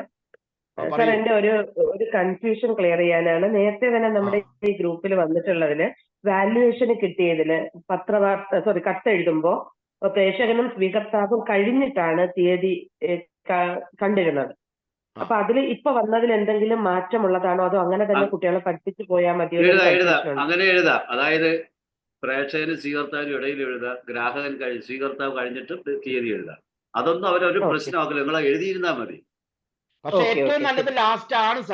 നമ്മൾ ഒരു പാറ്റേൺ, നമ്മളൊരു നല്ല സിസ്റ്റമാറ്റിക് പാറ്റേൺ ഒന്ന് രൂപപ്പെടുത്തുക, നമ്മൾ എടുക്കുക. ഇത് ഏതും എഴുതിയാലും അവർ മാർക്ക് തരും. അതിനൊന്നും മാർക്ക് ഞങ്ങൾ സ്കൂളിൽ 2 വർഷമായിട്ട് ഞാൻ ഈ പറഞ്ഞ രീതിയിലാണ് പിന്തുടരുന്നത്. അപ്പൊ ഇപ്പൊ എന്തെങ്കിലും മാറ്റം വന്നോ? Okay sir. പിന്നെ ഈ പുതിയ ക്വസ്റ്റ്യന്റെ പാറ്റേൺ CBSE റിലീസ് ചെയ്തിട്ടുണ്ടോ എന്നും കൂടെ ഒന്ന് അറിയാനോ സാർ? പാറ്റേൺ മലയാളത്തിന് മാറ്റമൊന്നുമില്ല. ഒരു മാറ്റമില്ല. അതേ ക്വസ്റ്റ്യൻ കഴിഞ്ഞ കൊല്ലത്തെ അതേ. കഴിഞ്ഞ വർഷം അവരൊരു ചെറിയ ഒരു മിസ്റ്റേക്ക് വരുത്തി, ഞാൻ സൂചിപ്പിച്ചായിരുന്നു. അതുകൊണ്ടാണ് മോഡൽ ക്വസ്റ്റ്യൻ പേപ്പർ വന്നാലും നമുക്ക് എന്തെങ്കിലും ചെയ്യാൻ പറ്റും. കാര്യം അവരങ്ങനെ ഇട്ടാൽ നമുക്ക് ആദ്യം ഫോളോ ചെയ്യാനേ പറ്റും. മോഡൽ വരണം ഷബ്ന മാം, മോഡൽ വരണം. Okay sir. Okay, thank you sir. Okay sir. പിന്നെ ഒരു സജഷൻ വന്നിട്ടുള്ളത് പാഠഭാഗവുമായിട്ട് ബന്ധപ്പെട്ട ലേണിംഗ് ഔട്ട്കംസ് ചർച്ച ചെയ്യുന്ന ഒരു ക്ലാസ് കൂടി വേണം എന്നുള്ളതാണ്. തീർച്ചയായിട്ടും നമ്മൾ ലെസൺസുമായി ബന്ധപ്പെട്ടതും അതിന്റെ വ്യാകരണ ഭാഗങ്ങള്, പാഠഭാഗങ്ങള്, അതുമായി ബന്ധപ്പെട്ട ലെസൺ പ്ലാൻ അടക്കം നമ്മൾ പ്ലാൻ ഉണ്ട്. ലെസൺ പ്ലാൻ എഴുതുന്നതിനെ കുറിച്ച് വരെ നമ്മൾ എന്തായാലും ചർച്ച ചെയ്യുന്നതായിരിക്കും. എന്താണ് വേറെ ഇനി അൻസിയ? വേറെ ചോദ്യങ്ങളൊന്നും ഇല്ല സാർ. അപ്പൊ വൈൻഡ് ഓക്കെ. അപ്പോ ഈ മാറാത്ത സിലബസും മാറേണ്ട ലിപിയും എന്ന സെഷനിലേക്ക് പങ്കെടുത്ത എല്ലാവർക്കും വളരെയധികം പ്രയോജനകരമായിട്ടുണ്ട് എന്ന് നമ്മൾ മനസ്സിലാക്കുന്നു. അതേപോലെ ഈ സെഷനിൽ പങ്കെടുത്ത എല്ലാവർക്കും ഞാൻ എൻ്റെ നന്ദി അറിയിക്കുന്നു. അതോടൊപ്പം പ്രോഗ്രാം വൈൻഡപ്പ് ചെയ്യുന്നതിന് വേണ്ടി സർ സലാം സാറിനെ ക്ഷണിക്കുന്നു. ഒറ്റ കാര്യം സലാം സാർ. പറഞ്ഞോളൂ സാർ. അതെ, ഞാൻ നേരത്തെ ഇങ്ങനെ രസത്തിൽ ആലോചിച്ചതാണ്. നമ്മുടെ ബഡായി ബംഗ്ലാവ് അറിയോ സാറിന്? അതില് അവസാനം മുകേഷിനൊരു വിളിയുണ്ട്. ഇത് ബഡായി ബംഗ്ലാവ് ഒന്നുമല്ല, ഇതൊരു എന്താ പറയാ നല്ല ബംഗ്ലാവ് തന്നെയാണ്. നമ്മള് ഭയങ്കര സീരിയസ് ആയിട്ടൊക്കെ ഇരുന്നതല്ലേ സാർ കുറെ നേരം. അപ്പൊ കുറച്ചൊന്ന് രസമായിക്കോട്ടെ എന്ന് വെച്ചിട്ടാണ്. അതുകൊണ്ട് നമ്മുടെ മുകേഷ് സാറിന് മുകേഷിന്റെ ജോലി ചെയ്യട്ടെ, നമുക്ക് നമ്മുടെ ജോലി ചെയ്യാം. തീർച്ചയായിട്ടും സാർ. അപ്പോ അത്ര വലുത് തന്നെയാണ്. അതെ, വളരെ നാളുകൾക്ക് ശേഷം നല്ലൊരു സെഷൻ, നല്ലൊരു മഴ പെയ്ത് തോർന്നതുപോലെയുണ്ട്. നല്ല രസമുണ്ടായിരുന്നു. കുറച്ച് ദീർഘമായി പോയെങ്കിലും പക്ഷെ നമ്മൾ 2 സബ്ജക്റ്റ് ആണല്ലോ ഡീൽ ചെയ്തത്. അപ്പൊ അതുകൊണ്ട് വളരെയധികം ഡീറ്റെയിൽ ആയിട്ട് കൊടുക്കാൻ നമുക്ക് പറ്റി. വളരെ ക്രിസ്പ് ആൻഡ് ക്ലിയർ ആയിട്ട് നമുക്ക് കൊടുക്കാൻ പറ്റിയിട്ടുണ്ട്. അതേസമയം മുരളി സാറിന്റെ ഒരു റിട്ടൺ ചിഹ്നങ്ങളും അല്ല ലിപിയൊക്കെ കുറിച്ചുള്ള ഒരു റിക്വസ്റ്റ് വന്നിട്ടുണ്ട്. അപ്പൊ അതൊന്ന് ഗ്രൂപ്പിൽ നമുക്ക് എത്രയും വേഗം ഇടാൻ പറ്റും. അപ്പൊ അതുപോലെ മോഹൻദാസ് സാറിന്റെയും നല്ലൊരു ഡീറ്റെയിലിംഗ് ആയിരുന്നു, നല്ലൊരു പ്രസന്റേഷൻ ആയിരുന്നു, വളരെ ക്രിസ്പ് ആയിരുന്നു. So thank you. ഇതിലൊക്കെ പുറമെ നമുക്ക് അൻസിയ മാഡം, നമുക്ക് എക്സ്ട്രാ മൈലിന് ഒരാളെ കൂടെ കിട്ടിയിരിക്കുന്നു. നന്നായിട്ട് പ്രസന്റ് ചെയ്യാൻ കഴിവുള്ള നല്ല ശബ്ദത്തിന്റെ ഒരു ഉടമയായ അൻസിയ മാഡത്തിന് നമ്മുടെ എക്സ്ട്രാ മൈലിന്റെ പേരിൽ നന്ദി രേഖപ്പെടുത്തുന്നു. മുരളി സാറിന് നമുക്ക് നന്ദി പറയേണ്ട ആവശ്യമേ ഇല്ല. എന്നാലും മുരളി സാർ വളരെ സന്തോഷം സാർ. നമ്മുടെ സന്തോഷം പങ്കുവെക്കുക എന്നുള്ളതാണ്. അപ്പൊ മുരളി സാറിനും മോഹൻദാസ് സാറിനും എക്സ്ട്രാ മൈലിന്റെ ഹൃദയപൂർവമായ നന്ദി രേഖപ്പെടുത്തുന്നു. എല്ലാവർക്കും ഇതിൽ പങ്കെടുത്ത എല്ലാവരും വളരെ നന്നായിട്ട് ഇന്ററാക്ട് ചെയ്തിട്ടുണ്ട്. അവരുടെ സംശയങ്ങളൊക്കെ തീർക്കാൻ ശ്രമിച്ചിട്ടുണ്ട്. ഈ വീഡിയോ നമ്മൾ ഗ്രൂപ്പിൽ പോസ്റ്റ് ചെയ്യാം. സംശയമുള്ളത് അതിൽ നിന്ന് മിക്കവാറും ഒക്കെ നമുക്ക് അത് റെഫറൻസ് ആയിട്ട് നമുക്ക് യൂസ് ചെയ്യാം. അപ്പൊ എന്തായാലും എല്ലാ മാസവും നമ്മൾ കാണണം എന്ന് ആഗ്രഹിച്ചുകൊണ്ട്. അതെ സാർ, ഞാൻ മറ്റോരും കൂടി ഇൻഫോം ചെയ്തിട്ടുണ്ട്. അവരും നമ്മളെല്ലാവരും കൂടി ഇനിയും കൂടും. ഇതേപോലെ അവര് ചോദ്യങ്ങൾ ചോദിക്കാൻ അവർ കൂടുതൽ തയ്യാറാവണമെന്നും കൂടിയാണ് എനിക്ക് പറയാനുള്ളത് സാർ. മുരളി സാറിന്റെ പൊക്കുന്ന കാര്യം ഞാൻ ഏറ്റു. അതാണ് ഞാൻ പറയാൻ വന്നത്. നമുക്ക് മോഹൻദാസ് സാറിനെ ഏൽപ്പിക്കാം മുരളി സാറിന്റെ ആട്ടിക്കൊണ്ടുവരുന്ന കാര്യം ഞാൻ കോർഡിനേറ്റ് ചെയ്യുന്നു. Yes please. സോ അപ്പോ എല്ലാവർക്കും വളരെ നന്ദി. ശുഭരാത്രി. Thank you so much. വളരെ സന്തോഷം സാർ. സന്തോഷം സാർ. Thank U. അപ്പൊ ലീവ് ചെയ്യാലോ സാർ. എല്ലാവരോടും കൂടി സ്നേഹം, അൻസിയോട് പ്രത്യേകിച്ച്. കാരണം നമുക്കൊരു പുതിയ ആളെ സാറ് പറഞ്ഞ പോലെ കിട്ടി. നമുക്കത് മാക്സിമം പ്രയോജനപ്പെടുത്തണം സാർ. Always welcome. മലയാളം ഗ്രൂപ്പിലുണ്ടോ?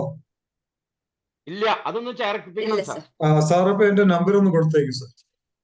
ഞാൻ ചെയ്യിക്കാം സാർ. അത് ഓക്കെ. Good night. എന്തായാലും good night to all. Okay, thank you. Bye. Bye.